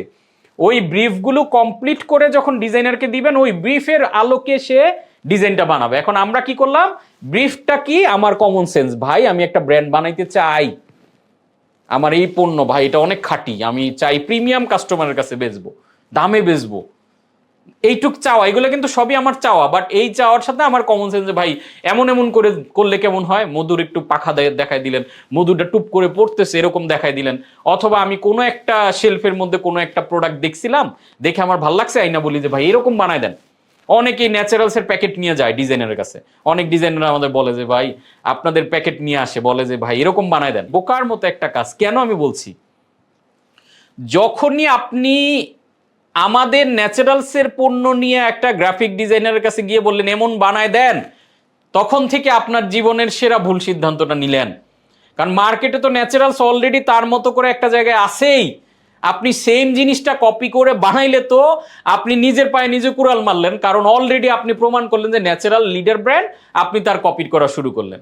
অনেকে আমার এই যে নতুন ট্রেনিং মিনিং যারা এখন শুরু করতেছে, বা আমার স্লাইড নিয়ে দেখা গেল যে মার্কেটে নেমে বিজনেস ট্রেনার পরিচয় দিয়ে শুরু, তারা কি করে আমার ফটোগ্রাফি ট্রফি নিয়ে যায়, এই যে ওয়েবসাইট নিয়ে যায় এরকম বানায় দেন। যখনই এই কাজটা করলেন তখনই কিন্তু আপনি মার্কেট থেকে আউট হওয়ার সিদ্ধান্ত নিলেন। তো এইগুলা হচ্ছে আমাদের কমন সেন্স। অ্যান্ড আমার একটা গ্রাফিক ডিজাইনের সাথে বসে মোটামুটি উনি একটা কালার কুলার দিয়ে ডিজাইন বানাই দিল। আমরা এত কালার সাইকোলজি বোঝার দরকার নাই। উনি একটা 2 দিন পরে আইসেন বানাই দিল। ভাল লাগলে আমি বলি যে না সেই হয়েছে ভাই, কালার কুলার দা দিছেন। আর ভালো না লাগলে এই জায়গায় একটু চেঞ্জ করেন, নিজে আবার একটু বেশি কমন সেন্স যাদের তারা আর একটু ওইখানে ইঞ্জিনিয়ারিং করেন, যে ওই ডিজাইনারকে কিছু পরামর্শ দিয়ে এই মিলে আপনি কি বানালেন, একটা ডিজাইন খাড়া করালেন। এই ডিজাইন খাড়া করানোর পরে বা দাঁড় করানোর পরে কি হলো, একটা জেনেরিক কমিউনিকেশন। জেনেরিক কমিউনিকেশনকে আপনি নিজে একটা ট্যাগলাইন দেন, সবাই আমরা মিললে আমার ব্র্যান্ডের আমি একটা ট্যাগলাইন দিই, অথচ আমি কিন্তু ব্র্যান্ড এক্সপার্ট না, আমি জানি না ট্যাগলাইন কেমনে বানাইতে হয়, কিন্তু আমি কয়েকটা মিলাই ঝিলে কাছাকাছি দিয়ে আমি একটা বানাইলাম। এরপরে আমরা ফেসবুকে একটা পোস্ট দেওয়া শুরু করি, গিয়ে কপি কে লেখে আমি লিখি, তারপর এটার লেখে কে, ডেসক্রিপশন আমিই লিখি, আমি খাটি খুঁটি লিখি, 100% সেরা লিখি, 1 নাম্বার লিখি, যেগুলো লেখলে মনে হইব যে আমারটা ব্র্যান্ড। তো আমি যে আসলে কমন কথাই লিখতেছি, আমি যে আসলে সারা দুনিয়া ব্যাপী যে সবাই বলে গেছে এই কথাই লিখতেছি, এটা তো আর আমি বুঝি না। আমি মনে করি যে না, আমি একটা সেরা জিনিস লিখলাম। অ্যান্ড আমরা যেই কথাগুলো এবার বলা শুরু করি কমিউনিকেশনে, জেনেরিক কমিউনিকেশনে আমরা একই রকমের বিভিন্ন মেসেজ দিতে থাকি, ফ্রিকুয়েন্টলি চেঞ্জ হয় অ্যান্ড মাল্টিপুল বেনিফিট। সো এতে করে কি আমার আর কোনো পজিশন দাঁড়ায় না, কারণ আমি সবই বলি। আমি বলি যে আমার টুথপেস্ট ইউজ যদি করেন আপনি, তাহলে সজীব নিঃশ্বাস পাবেন, আমার টুথপেস্ট জীবাণু দূর করে, আমার টুথপেস্টের দাঁত সাদা করে, আমার টুথপেস্ট ক্যাভিটি দূর করে। তাহলে আমি কি করলাম, এট এ টাইম আমার টুথপেস্ট দিয়ে আমি বুঝাইতে চাইলাম আমি সব করি ভাই, কারণ আমার কমন সেন্স বলতেছে যে আমি যত বলুম এত এত উপকার, তত আমার প্রোডাক্ট কিনবে। দেখেন কি বিশাল ভুল, মানে যেটা আসলে ব্র্যান্ডের সম্পূর্ণ প্ল্যানিং এর বিপরীতে। কারণ আপনি দেখেন পৃথিবীর টপ ব্র্যান্ডগুলো কি করে, নির্দিষ্ট একটা সিঙ্গেল বেনিফিটকে প্রকাশ করে, একটা কথাই। আপনি খেয়াল করে দেখেন, টুথপেস্টের অনেক ধরনের ফাংশন হইতে পারে, এর মধ্যে আজকে ক্লোজ আপ বেছে নিয়েছি কি, কাছে আসার গল্পকে, সজীব নিঃশ্বাসকে, যে তুমি সজীব নিঃশ্বাস, তোমার যদি দাঁতে দুর্গন্ধ থাকে তাহলে তোমার কাছে আসার গল্প তৈরি হবে না, তুমি যার সাথে রিলেশন করতে যাচ্ছ হবে না। এটার অনেক কন্ট্রোভার্সি আসে ইসলামিক পয়েন্ট অফ ভিউ থেকে, অনেক কিছু, বাট আমি ব্র্যান্ডের পয়েন্ট অফ ভিউ থেকে ব্যাখ্যা করছি। এইটা দিয়ে ওরা একটা গল্প তৈরি করে একটা জায়গা তৈরি করছে, এবং এটা একটা পারসেপশন ক্রিয়েট করছে, এবং অলওয়েজ একই কথাই বলতেছে। খেয়াল করে দেখেন, আবার পেপসুডেন্ট সে জীবাণুর কথা বলতেছে, দেখবেন বাচ্চাদের দাঁতে টোকা দিয়ে দেখায় দাঁত শক্ত করে, তার মানে জীবাণু দূর করে এবং দাঁত শক্ত করে, ওর হচ্ছে একটা পয়েন্ট অফ ভিউ। এখন আপনি খেয়াল করে দেখেন, দাঁত শক্ত কিন্তু ক্লোজ আপ ইউজ করলেও হয়। ক্লোজ আপ কোনোদিনও বলে না যে আমাদেরটাও দাঁত শক্ত করে, ক্লোজ আপ দিয়েও কিন্তু দাঁত মাজলে জীবাণু দূর হয়, কিন্তু দাঁত জীবাণু দূর হয় এটা বলে না। ফিচার আপনার বেনিফিট থাকলেই আপনি বলতে হবে, মানেই ঝামেলা। কারণ মানুষ ওই যে আবার ফেরত যান, প্রতিদিন কমপক্ষে 6 থেকে 10 হাজার মার্কেটিং মেসেজ, বিজ্ঞাপনের বিভিন্ন ধরনের মেসেজ, কমিউনিকেশন মানুষ দেখে। মানুষ এত কিছু মনে রাখবে না। বারবার যদি একই ঢোল বাজান, বারবার যদি আপনি একই কাজ করেন, মনে রাখা সহজ। আপনি মার্ক জাকারবার্গ বললেই আপনার মাথায় সুন্দর করে চলে আসবে এশ কালার একটা টি শার্ট পরে একটা ফেস, বিকজ ও সবসময় এশ কালার এটা পরে বিধায় আপনার মাথায় খুব সুন্দর করে পজিশন করে ফেলছে। ও এক এক দিন এক এক কালার পরলে আপনি কিন্তু ওর ড্রেসটা মনে রাখতে পারতেন না। দিস ইজ কল পজিশনিং, যে একটা নির্দিষ্ট জিনিস ধরে কন্টিনিউ ফোকাস করা। এবার খেয়াল করে দেখেন, টুথপেস্টের যদি আপনি আরো বেনিফিটে যান, যেমন সেন্সিটিভিটির কথা চিন্তা করলে আপনার কিন্তু সেন্সোডাইন চলে আসে। কেন? টুথপেস্টের ওরা স্পেসিফিক ওই জায়গাটাকে ধরে কমিউনিকেশন করছে। আবার হোয়াইট প্লাস বললে আপনার সাদা দবদবে দাঁত, তারা আরেকটা জায়গা ধরে, তার মানে যার দবদবে দাঁতের দরকার সে হোয়াইট প্লাস করবে, যার সেন্সিটিভিটি প্রথম চান্সেই ওইটা চিন্তা করবে। আপনি দেখেন, আপনাদেরকে যদি বলি যে কার রেসে অংশগ্রহণ করবেন, দ্রুতগতির কার, তাহলে কোনটা কিনবেন? আপনি টয়োটা কিনবেন, মার্সিডিজ, বিএমডাব্লিউ, নাকি আপনি ফেরারি কিনবেন? যখন স্পিডের কথা আসবে টপ অফ মাইন্ডে আপনি কোনটা আসতেছে? দেখেন তো, এই যে 4টা গাড়ির নাম বললাম, আপনার কিন্তু সাথে সাথে ফেরারি আসতেছে, কারণ ফেরারির কমিউনিকেশন স্পিড নিয়ে। এখন আমার প্রশ্ন হচ্ছে, স্পিড কি মার্সিডিজে নাই, বিএমডাব্লিউতে নাই? না, আছে, বাট ফেরারি ওই স্পেসিফিক স্পিডটাকে কমিউনিকেট করে, দ্যাটস দ্য পজিশনিং। এখন আমরা জেনেরিক কমিউনিকেশনে কি করি? আজকে আমার প্রোডাক্ট এই উপকার করে, কালকে ওই উপকার করে, পরশু ওই উপকার করে। আমি আমার ন্যাচারালসটাকে আমি কিভাবে হার্বস দিয়ে ব্র্যান্ড বানালাম, আপনার সিক্রেটটা একটু যদি বলি, আমাদের একটা সুন্দর ব্র্যান্ড প্ল্যান আমরা দাঁড় করাই। প্রথমে আমরা কিভাবে কমিউনিকেশন করবো, কি করব, এই প্ল্যানটা আগে করা লাগে, একদম গাইডলাইনটা, একটা কনস্টিটিউশন আমরা বানালাম। দেন আমরা যেটা করেছি সেটা হলো, প্রত্যেকটা প্রোডাক্টের আপনি দেখবেন যে আমরা সিঙ্গেল মাইন্ডেড বেনিফিট নিয়ে আসছি মার্কেটে। যেমন আমরা ত্রিফলা বললেই গ্যাস্ট্রিক, একটা ত্রিফলা 12 ধরনের কাজ করে, অনেক উপকার করে, আপনার চুল পড়ার প্রবলেম সলভ করে, আপনার ভিটামিন সি এর ঘাটতি পূরণ করে। এখন আমি যদি বলি ত্রিফলা ভিটামিন সি এর ঘাটতি পূরণ করে, আরেকদিন বললাম চুল পড়া কমায়, আরেকদিন হচ্ছে আপনার শক্তি বৃদ্ধি করে, আপনার গ্যাস্ট্রিকের প্রবলেম সলভ করে, এই এই এই এই নানান উপকার বললাম, দেখেন তো আপনি কোনোটাই কিন্তু লং রানে মনে রাখতে পারবেন না। যার কারণে আমরা যেইভাবে হার্বসের মতো ব্র্যান্ড, বাংলাদেশের মানুষ হার্বস ভুলেই গেছিল, সেইখানে আমরা অনলাইনে এটা দিয়ে শুরু করলাম। আমাদের যখন আমরা শুরু করি, বিলিভ মি অর নট, আমাদের কোনো মানে ওয়েবসাইটও ছিল না। আমাদের ফিনান্সিয়াল এত একটা খারাপ অবস্থা যাচ্ছিল যে ওয়েবসাইট করার টাকাও আমাদের কাছে ছিল না। আমরা জাস্ট একটা ফেসবুক পেজ করে, আমি একটা জিনিস জাস্ট এই জিনিসটা বুঝতাম যে সিঙ্গেল মাইন্ডেড বেনিফিট বলতে হবে, এবং প্রত্যেকটা প্রোডাক্টের সাথে একটা সিঙ্গেল কমিউনিকেশন ডেভেলপ করলাম, যে ত্রিফলা মানে গ্যাস্ট্রিকের প্রবলেম সলভ করে, অশ্বগন্ধা মানে অশ্বগন্ধায় আপনার শক্তি বৃদ্ধি করে, অশ্বগন্ধায় মানুষের উচ্চতা বাড়ে, আদার্স অন্যান্য অনেক বেনিফিট আছে। বাট একটা আমি কোর বেনিফিট নিয়ে আসলাম, যেটা আপনার ঘুমের সমস্যা সলভ করে। এই যে যখন ঘুমের সমস্যা মানে অশ্বগন্ধা, গ্যাস্ট্রিক মানে ত্রিফলা, আইবিএস এর সমস্যা মানে আমাদের থানকুনি পাতা, এই যে দেখেন সিঙ্গেল মাইন্ডেড বেনিফিটগুলো বলা শুরু করলাম, এবং যার যেই প্রবলেম সে ওইভাবে প্রোডাক্ট দেওয়া শুরু করলো, এবং কাস্টমার কেয়ারের জন্য অনেক সহজ হয়ে গেল। মানুষ যখন ফোন দিল যে ভাই আমার গ্যাস্ট্রিকের প্রচুর প্রবলেম, আপনাদের কোনো হার্বস আছে? হ্যাঁ স্যার, ত্রিফলাটা খান। এই আমার ঘুমে প্রবলেম হয়, কি আপনাদের কি? এই অশ্বগন্ধাটা খান। এই আমাদের শক্তি এনার্জির প্রবলেম আছে, আচ্ছা নবশক্তিটা খান। এই যে দেখেন সিঙ্গেল মাইন্ডেড জিনিসটা। এখন আমরা কি করি? আমরা মনে করি অনেক বেশি বললে, অনেক বেনিফিট বুঝাইলে মনে কিনবে না। ভাই, মানুষের সুযোগই নেই এত কিছু মনে রাখার। সিম্পল জিনিস দিয়ে আমরা কমিউনিকেট ডেভেলপ করতে হয়। সো আমরা কি করি তাহলে? এই জেনেরিক একটা কমিউনিকেশন, এবং ফ্রিকুয়েন্টলি কালার চেঞ্জ হয়, আমাদের ফেসবুকের পোস্টে কমিউনিকেশন চেঞ্জ হয়, ক্যাপশন চেঞ্জ হয়, এক একবার এক এক রকম মন মতো। কারণ যেহেতু আমি কমন সেন্স দিয়ে পোস্ট করি, কমিউনিকেশন করি, আমার যা যা মন চায়, যেটা যেটা আমার ভালো মনে হয় সেটা সেটা দিয়ে আমি কাজগুলো করি। হোয়ারেজ আমি তো জানিই না, আপনি রান্নাই জানেন না, রেসিপি জানেন না, এখন আপনার যেটা যেটা ভালো মনে হয়, যে না ঠিক আছে মশলা কাঁচামরিচ এত দিয়ে লাভ নাই, এটা দিই, জিরা বাড়ায় দিই, লবণ বেশি দিলে মনে হয় ভালো লাগবে, দিন শেষে তো এটা একটা অখাদ্য হবে। এখন এই অখাদ্য আপনি বুঝতে পারেন না কেন? এই অখাদ্যটা তো আপনি খাচ্ছেন না, এটা খাচ্ছে কে? আপনার অডিয়েন্স। সে বুঝতেছে এটা অখাদ্য, সে মুখ ফুরাই নিচ্ছে। লং রানে আপনি বলতেছেন এত কষ্ট করলাম, কারণ এগুলো লিখতে রিসার্চ করতেও তো আপনার একটা টাইম যায়। এরপর আপনি বলেন এত পরিশ্রম করছি, এত খাটতেছি, বাংলাদেশে আসলে ব্যবসায়ী নাই, মানুষ মানুষ না, বোঝে না, এই দামি দামি ওইসব ডাবুরের মধু কিনতেছে। কি মধু এটা? ডাবুর দেখেন কি করেছে, ডাবুর মধু, ডাবুর হানি। দেখেন আপনার মাথায় কিন্তু এটাই ঢুকে আছে। ডাবুর হানির মধ্যে করে নাই ডাবুর সরিষা হানি, ডাবুর কালোজিরা হানি, ডাবুর অমুক হানি, ডাবুর এত এত 20 ধরনের হানি বাংলাদেশে পাওয়া যায়। ডাবুর কি করছে? সব মিলাই জিলে একটা বানাইছে ডাবুর হানি, একই টেস্ট, হানি মানে ডাবুর হানি ইটসেলফ, ডাবুর হানি একটা হানি হয়ে গেছে। আর আমরা যখন মধু বেচি, আমরা রিসেন্টলি যেমন আমাদের ওইখানে আমরা কমাই ফেলছি, আমরা তখন কালোজিরা হানি, আমরা সুন্দরবনের হানি, আমরা সরিষা ফুলের হানি, বড়ুই ফুলের হানি। দেখেন তো আপনি কোনটা মনে রাখবে? ডাবুর হানি মনে রাখা কত সহজ, কারণ তারা প্ল্যান করে ব্র্যান্ড বানাইছে।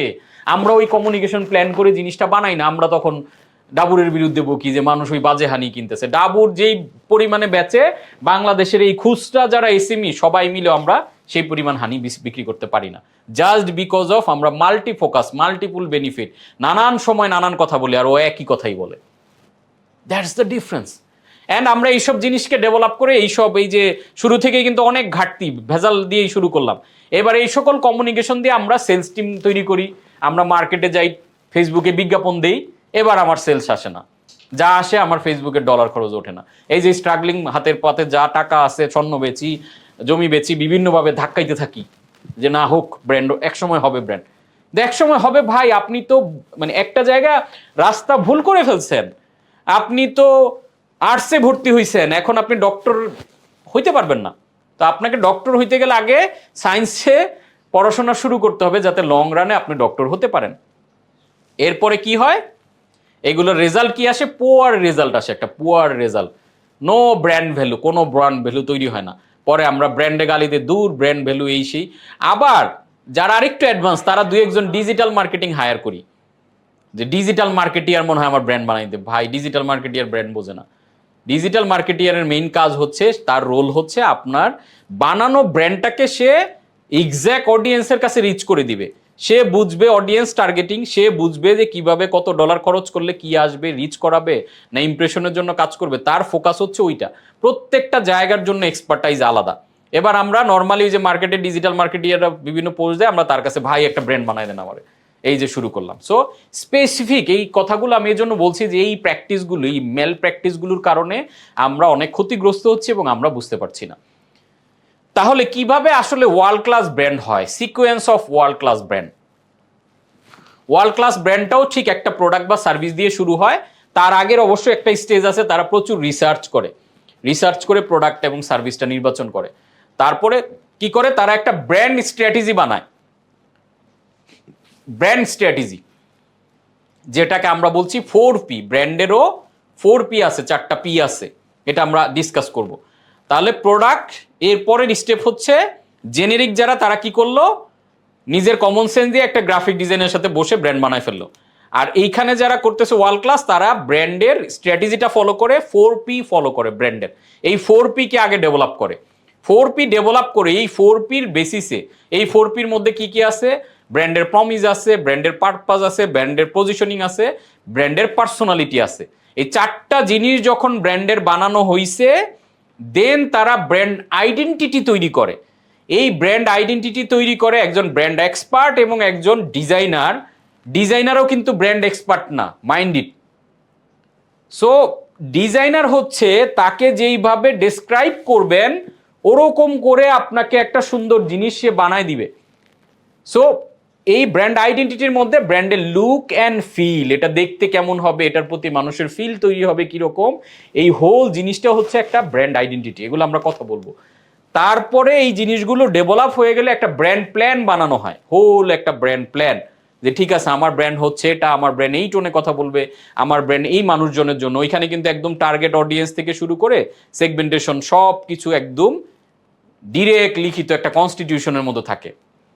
এই যে ব্র্যান্ড প্ল্যানটা, এটাই হচ্ছে সারা জীবনের ব্র্যান্ডের গাইডলাইন। ব্র্যান্ড কখনো যা কিছু হয়ে যাক এই গাইডলাইন থেকে কখনো বের হয় না। হ্যাঁ, কোনো কারণে যদি ব্র্যান্ডের একদম হিউজ কোনো ডিজাস্টার হয়, যা তার পুরো পজিশনিংটা চেঞ্জ করে রিব্র্যান্ডিং করবে, তাহলে এই যে প্রসেস, তখন ব্র্যান্ডের strategy 4P, identity, look and feel, brand plan সব কিছু ধরে আবার চেঞ্জ করে, মাঝে মাঝে ইভলভ করে। তো যখন আপনার ব্র্যান্ড প্ল্যান তৈরি হইলো, তৈরি হওয়ার পরে আপনার কাজ হচ্ছে আজীবন এটাকে ফলো করা। এখন আমরা যে ভুল করি, আমাদের দেশে যেটা হয়, কেন আমাদের দেশে ওয়ার্ল্ড ক্লাস ব্র্যান্ড হয় না, অনেক বড় বড় ব্র্যান্ডেরও এই ভুল আমি দেখেছি। যখন এই প্ল্যানটা রেডি করা, ব্র্যান্ড ম্যানেজার চেঞ্জ হয়ে গেছে, আগের যে এই রোলে ছিল ওই মানুষটা চেঞ্জ হয়ে গেছে, নতুন একজন আসছে এখানে। ধরে নেন যে আগের যে ছিল সে একটা প্র্যাকটিসিং মুসলিম নামাজি মানুষ ছিল, সে সবসময় কি করতো, ওই ওয়াজ মাহফিল স্পন্সর করতো বা তাবলিকের জামাতে স্পন্সর করতো। মানে তার চিন্তা ছিল যে না, আমি আমার অ্যাজ এ মুসলিম আমি ব্র্যান্ড হিসেবে কিছু দায়িত্ব পালন করব, এটা ছিল তার আইডিওলজি। ওইভাবে সে ব্র্যান্ড প্ল্যান সাজাইছে। নতুন একজন হিপ হপ টাইপের মানুষ আসছে, সে প্র্যাকটিসিং মানে কোনো ধর্মই হয়তো পালন করেন এরকম। এবার সে চিন্তা করলো, আরে ওয়াজ মাহফিলে কেন ব্র্যান্ড ইয়া করবে, ব্র্যান্ড সব জায়গায় থাকবে, ব্র্যান্ড হবে সার্বজনীন সবার জন্য। আগের যে ব্র্যান্ড ম্যানেজার ছিল সে যেহেতু প্র্যাকটিসিং মুসলিম, সে অন্য ধর্মের যেমন হিন্দুদের পূজার মধ্যে সে পোস্ট করতো না, কিন্তু এসে বললো যে না এটা সার্বজনীন হবে, আমরা পূজায়ও স্পন্সর করব, আমরা ফুটবল খেলা আর ক্রিকেট খেলাতেও স্পন্সর করব, আমরা মেয়েদের ভলিবলও স্পন্সর করব, আবার আমরা কনসার্টও স্পন্সর করব। এখন কোনটা রাইট রং আমি সেটাতে যাচ্ছি না, আমি মানে প্রবলেমটা বোঝানোর চেষ্টা করছি যে দেখেন, মানুষটা চেঞ্জ হইলো, ব্র্যান্ডটা কিন্তু চেঞ্জ হয়ে গেল।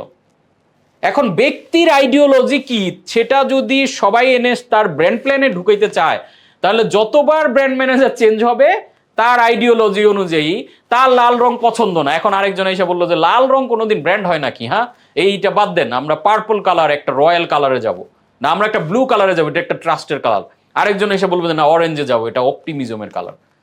তো কি হইতেছে দেখেন, এবং এটাই বাংলাদেশে হয়, যার কারণে দেখবেন এক এক ব্র্যান্ড। এখন বলবেন এটাতে প্রবলেম কি, প্রবলেম আছে, কারণ একটা কাস্টমার আপনাকে লং রান ধরে একই রকম, ধরেন আপনাকে একই রকম দেখতেছে, বন্ধু বান্ধব নামাজ রোজা পড়েন না, হঠাৎ করে দাড়ি টাড়ি রেখে দিলেন, টুপি পরে নামাজ পড়া শুরু করলে তারা দোস্ত কি হয়েছে তোর, তারা কিন্তু একটা সন্দেহর চোখে দেখে। আবার নামাজ টামাজ পড়তেন, সবই করতেন, হঠাৎ করে সব ছেড়ে দিলেন, তখনও জিজ্ঞেস করে কি হয়েছে দোস্ত, তাহলে তো এরকম দেখি না, আগে তো দেখতাম ভদ্র নামাজ পড়ো সবকিছু, এখন এরকম ইনডিভিজুয়াল কোনো প্রবলেম চলতেছে। তার মানে কি হয়, সেই ম্যাজ আপনার অডিয়েন্সের মধ্যে একটা কনফিউশন ক্রিয়েট হয় যে সামথিং রং, এই ব্র্যান্ডটা তো এতদিন এইভাবে দেখলাম, এখন আবার ওরকম দেখতেছি কেন। কিন্তু আপনি ইন্টারন্যাশনাল বিগ ব্র্যান্ডগুলো দেখেন, তার অলওয়েজ একটা সিকোয়েন্সের মধ্যেই আছে, কখনো চেঞ্জ হয় না। আজকে দেখেন এই যে অ্যারোমেটিকের সাবানের এক্সাম্পলটা বারবার এত ব্লাস্টিং করলো, 67% মার্কেট শেয়ার নিয়ে নিছিল, অর্থাৎ 100টা সাবান বিক্রি হইলে অ্যারোমেটিক 67টা, লাখ সহ বাকি সাবান 33টা। কি পরিমাণ ডিজাস্টার ঘটায় ফেলছিল। অ্যারোমেটিক কি করছে, ওই ব্র্যান্ড ম্যানেজার চেঞ্জ হয়ে গেছে বা ব্র্যান্ড প্ল্যান চেঞ্জ হয়ে গেছে, তারা আর ওই হালাল সাবানের কনসেপ্ট থেকে বের হয়ে কনসেপ্ট ঠিক রাখছে, কিন্তু কমিউনিকেশন প্যাটার্ন চেঞ্জ করে ফেলছে। ওই দেখা গেল সুন্দরী মেয়েরা এবার গোসলের দৃশ্য দিয়ে তারা তখন আবার নর্মাল লাক্সের মতো অ্যাড দিচ্ছে, তখন চিন্তা করলো আচ্ছা মানুষের মাইন্ডে, তখন চিন্তা করলো যে আচ্ছা এটা তো লাক্সের মতোই। That's the brand plan. So এটাকে স্ট্রিক থেকে ফলো করা। দেন এই যে প্ল্যানটা যখন এই জিনিসগুলো ব্যাকএন্ডে সব ডেভেলপ হয়ে গেছে, দেন হচ্ছে কমিউনিকেশন শুরু, right message to the right টিজি। এখন বিভিন্ন পোস্টের মাধ্যমে, বিলবোর্ডের মাধ্যমে, লিফলেটের মাধ্যমে, যত ওয়েতে পারা যায় এই যে পুরো plan, tone of voice, look and feel যা কিছু আমি তৈরি করলাম, এইবার এই কমিউনিকেশনগুলো আমি মার্কেটে শুরু করলাম, right message to the right টিজি। খেয়াল করবেন রাইট মেসেজটা যেমন ইম্পর্টেন্ট, রাইট টিজিটা এটা কিন্তু ওই যে ব্র্যান্ড প্ল্যানের মধ্যে চলে আসবে যে আমার টিজি কারা, একদম স্পেসিফিক। আপনি সবার কাছে বেচতে চাইলে হবে না, তাহলেই আপনি ব্র্যান্ড বানাইতে পারবেন না। স্পেসিফিক অডিয়েন্স, যেমন আমি স্টার্ট আপের জন্য কোচকাঞ্চন একাডেমি না, তো আমার স্পেসিফিক এসএমই উদ্যোক্তা যারা স্ট্রাগলিং, যারা 5-6 ফিগার বিজনেস আছে, এদেরকে 7 ফিগার, 8 ফিগার, 9 ফিগার বিজনেস, একদম সিম্পলিফাই করে এটা আমাদের ন্যারো ডাউন করে আমার ফোকাস করা। এখন অনেক স্টার্ট আপ ফাউন্ডার আমাকে নক দেয়, ইভেন স্টার্ট আপ নিয়ে যদি আমি কাজ করি আমি আর্নিংও অনেক বেশি করতে পারবো। আমি যেখানে হয়তো ব্রেইভে এখানে 3 লাখ টাকার পেমেন্ট, আমি স্টার্ট আপে 10 লাখ টাকা নিতে পারবো, কারণ তারা বিগ ফান্ড নিয়ে কাজ করে, তারা ইমোশনে বুথ থাকে, তাদেরকে নিয়ে কাজ করলে আর্নিং বেশি, বাট ওইটা আমার প্যাশনের জায়গা না, প্লাস আমার এক্সপার্টাইজ না। আমি যেহেতু নিজে কোনো স্টার্ট আপ করি নাই, এজন্য আমার নীতিগতভাবে মনে হয় যে না আমি বুঝি ব্যাপারটা। আমি স্টার্ট আপের ওয়ার্ল্ড ওয়াইড যারা বিখ্যাত আছে তাদের সাথে মাস্টারমাইন্ড বিভিন্ন গ্রুপে আসি, বাট আমার কাছে মনে হয় যে ওই জিনিসটা আমি যেহেতু করি নাই বিধায় আমি এটা নিয়ে কাজ করার ইয়া না। প্লাস আমার একটা প্যাশনের জায়গা হচ্ছে, যেহেতু আমি অনেক স্ট্রাগল করে বড় হয়েছি, আমি চাই স্ট্রাগলিং মানুষগুলোকে, যারা একদম ছোটখাটো এসএমই, তাদের হেল্পের জায়গাটা কম আমাদের দেশে, সো তাদের জন্য হেল্প করতে। তার মানে আমার স্পেসিফিক টিজি এবং তাদের জন্য স্পেসিফিক মেসেজও আমার রেডি করা। আমি উদ্যোক্তাদের 3টা মেসেজ দেওয়ার চেষ্টা করি। নাম্বার 1, আপনার বিজনেস বড় করতে গেলে আপনার স্কিল লাগবে। নাম্বার 2 লাগবে আপনার proper strategy, right strategy and proper system, যেই সিস্টেম দিয়ে বিজনেসটা আপনাকে ছাড়া চলবে। এই 3টা মেসেজ আমি সকল উদ্যোক্তাদের কন্টিনিউ দেওয়ার চেষ্টা করছি। কেন? কারণ রাইট স্কিল না থাকলে আমরা বিজনেসে অনেক পরিশ্রম করি, অনেক টাকা ইনভেস্ট করি, বাট এই পরিশ্রম এবং টাকা থেকে প্রপার আউটপুটটা আমরা পাই না। এবং স্ট্র্যাটেজি না থাকার কারণে আমরা অনেক প্রোডাক্ট নিয়ে শুরু করি, অনেক ধরনের কার্যক্রম হাতে নেই, বাট আলটিমেটলি আমাদের প্রফিট হয় না। আর সিস্টেম না থাকার কারণে আমরা বিজনেসের মধ্যে কন্টিনিউ ঘুরতে থাকি, রাত দিন উজাড় করে বিজনেসের সময় দেই, ফ্যামিলি থাকে না, বিধায় আমার বিজনেস আমাকে ছাড়া চলতে পারে না। সেটা আমরা আগের যুগের যত ব্যবসায়ী তাদেরকে দেখেন যে তার ওই লাইফ ব্যবসার মধ্যেই শেষ হয়ে গেছে, ব্যবসার বাইরে সে কোনোদিন লাইফকে চিন্তা করতে পারে নাই। সো এই তিনটা জিনিসকে আমি ফোকাস করে এই মেসেজটা দেওয়ার চেষ্টা করছি। অ্যান্ড এই স্কিল, স্ট্র্যাটেজি অ্যান্ড সিস্টেম, এই তিনটা জিনিসকে আমি শেখানোর চেষ্টা করছি। তাহলে আমার অডিয়েন্সটা ফিক্সড, আমার মেসেজটা ফিক্সড, এবং অডিয়েন্সের জন্য এটা আসলে রেলিভেন্ট। আপনারা সবাই বুঝতেছেন যে এই তিনটা সমস্যার মধ্যেই আমরা আসি। এই তিনটা সমস্যার সমাধানের জন্য আমার সমস্ত আয়োজন, আমার বই লেখা, আমার ব্লগ লেখা, আমার ছোট ট্রেনিং, বড় ট্রেনিং, ব্রেভ, সমস্ত আয়োজন এই জিনিসগুলোকে সলভ করার জন্য। সো এই মেসেজটা যখন আপনি প্রপারলি, এই যে আমি যেমন 1 মিনিটে বলে ফেললাম আমার মেসেজ কি, দেখেন এই যে আমি কিন্তু আমার ফুল ব্র্যান্ড প্ল্যান সিম্পলিফাই করে আপনাদের বলে ফেললাম, তাহলে আপনারা বুঝতেছেন যে হ্যাঁ আসলে এই প্রবলেমটা সবার আছে, এবং উনি যেই জায়গাটা নিয়ে কাজ করতেছে পারফেক্ট। তো আপনাকে ঠিক এই পারফেক্ট ভাবে 1 মিনিটের মধ্যে বা 30 সেকেন্ডের মধ্যে আমার কাছে বা আপনি যে কোনো মানুষের কাছে বলতে পারতে হবে যে this is my solution, this is my transformation, that's the brand. And যখন এই কাজ আপনি ধারাবাহিক করে যেতে থাকবেন, তখন আপনার সেল জেনারেট হবে এবং পাশাপাশি ব্র্যান্ড বিল্ডিং হবে, এবং লং রানে ক্রিয়েটিং ব্র্যান্ড ভ্যালু। আপনি লং রানে দেখবেন আপনার একটা ব্র্যান্ড ভ্যালু তৈরি হয়ে গেছে, যে আপনার এই ব্র্যান্ড ভ্যালুটা আপনি তাইলে বিক্রিও করতে পারবেন, যে আপনার ফ্যাক্টরি, পণ্য, আপনার কাঁচামাল, আপনার হচ্ছে অফিস সেট আপ, এগুলার যেমন একটা দৃশ্যমান ট্যানজিবল একটা ভ্যালু আছে, এগুলার যেমন একটা মনিটারি ভ্যালু আছে, তখন দেখবেন আপনার ব্র্যান্ডেরও একটা মনিটারি ভ্যালু তৈরি হবে। তখন ব্র্যান্ডটাকে মানুষ, আপনি যদি চান এক্সিট নেবেন, বিক্রি করবেন, অনেক বেশি দামে বিক্রি করতে পারবেন। So that is the sequence, এবং এই সিকোয়েন্সটাকে আমরা কিভাবে ফলো করে ব্র্যান্ড বানাবো ওই জিনিসটা আমরা আলোচনায় দেখব।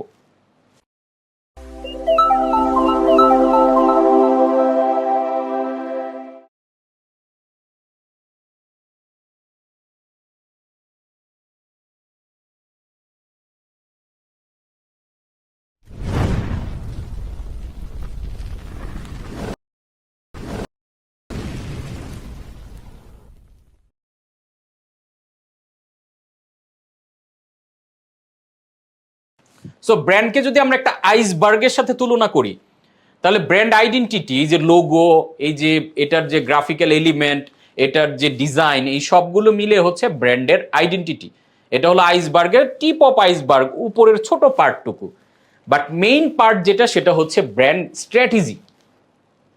সো আমরা সবাই ওই টিপ অফ আইসবার্গ নিয়ে, যারা ব্র্যান্ড নিয়ে কিছুটা সচেতন, তারাও যেটা করে ওই টিপ অফ আইসবার্গ ওইটুকু নিয়ে ব্যস্ত। আজকে দেখেন এই যে টাইটানিক জাহাজ যে ডুবে গেল, এটার মেইন রিজন কি? রিজন হচ্ছে টিপ অফ আইসবার্গ, উপরে দেখা যাচ্ছিল যে অল্প একটু বরফ, তারা ভাবছে যে মোটামুটি জাহাজ এখান দিয়ে এমনি চলে যাবে, কিন্তু ভিতরে যে এত বিশাল বরফের সেট আপ, এটা তারা, ওইখানে নাবিক যে ছিল সে বুঝতে পারে না। সেম অ্যাজ ব্র্যান্ডিংটাকে আমরা মনে করি লোগো, সুন্দর প্যাকেজিং ডিজাইন, কালার কুলার দিয়ে বানাইতে পারলে এটা হচ্ছে আইডেন্টিটি, টিপ অফ আইসবার্গ, যেটা মানুষ দেখবে। তাহলে মানুষ যেটা দেখতেছে এটা আমার আইডেন্টিটি, কিন্তু মানুষ যেটা দেখতেছে না এইটার পার্টটাই অনেক বড়। স্ট্র্যাটেজির পার্টটা নিয়ে বাংলাদেশে আমি ব্র্যান্ডের অনেক আলোচনায় গিয়েছি, অনেক এক্সপার্টদের ট্রেনিং করেছি, বই পড়েছি, সেখানে দেখি যে স্ট্র্যাটেজির পার্ট নাই। পুরো আলোচনাটাই শুধু উপরে টিপ অফ আইসবার্গের ছোট্ট পার্টটুকু নিয়ে, যেটা মানুষ দেখে। কিন্তু ব্র্যান্ড তো আসলে ইনট্যাঞ্জিবল জিনিস নিয়ে কাজ করে। এই ইনট্যাঞ্জিবল যে ব্র্যান্ড স্ট্র্যাটেজির বিশাল একটা পার্ট, এই পার্টটা মোস্টলি ইগনোরড আমাদের দেশে, যার কারণে ওইটা বানানো থাকে, নিচেরটা যেহেতু নাই, তার মানে হচ্ছে আপনার ফাউন্ডেশন ছাড়া একটা বিল্ডিং এর মতো আর কি। সো একটা বিল্ডিং এ যদি আপনি ফাউন্ডেশন এন্ড পাইলিং না দেন, তাহলে বিল্ডিং তো অনেক বড় হবে না, আর একটু বড় করতে গেলে বিল্ডিং ভেঙে পড়বে। সো এই ফাউন্ডেশনের জায়গাটা হচ্ছে ব্র্যান্ড স্ট্র্যাটেজি। সো আমরা আজকে এই ব্র্যান্ড আইডেন্টিটি এন্ড স্ট্র্যাটেজি দুইটা জিনিসই কভার করার চেষ্টা করব। So branding is the process of connecting good strategy with good creativity. তার মানে আইডেন্টিটি অ্যান্ড হচ্ছে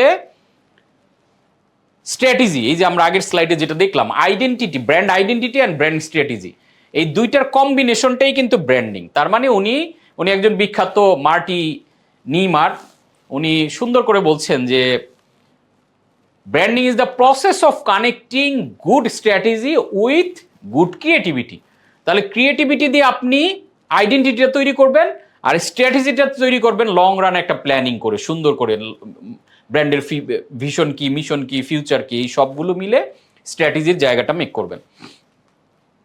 তাহলে ব্র্যান্ড স্ট্র্যাটেজিতে কি কি থাকে এলিমেন্টগুলো আমরা একটু যদি এক নজরে দেখি, এই সবগুলো এলিমেন্টের একদম ডিটেল ঢুকে ঢুকে আমরা কথা বলতে পারবো না, বাট আপনাদের হাতে দিয়ে দিয়েছি, এগুলো নিয়ে আরো রিসার্চ করে যখন নিজের স্ট্র্যাটেজি বানাবেন ডিটেলে আপনারা এটা নিয়ে কাজ করবেন। আজকে যতটুকু ইম্পর্টেন্ট জায়গা সেগুলো ধরে ধরে আমরা কভার করব। সো ব্র্যান্ড স্ট্র্যাটেজিতে এক পাশে যেটা দেখতেছেন এটা হলো স্ট্র্যাটেজিক ডিরেকশন, আর অন্য পাশে যেটা দেখতেছেন এটা হলো স্ট্র্যাটেজিক এক্সপ্রেশন। সো স্ট্র্যাটেজিক ডিরেকশনে কি কি থাকে? ব্র্যান্ড সাবস্টেন্স থাকে, পজিশনিং থাকে।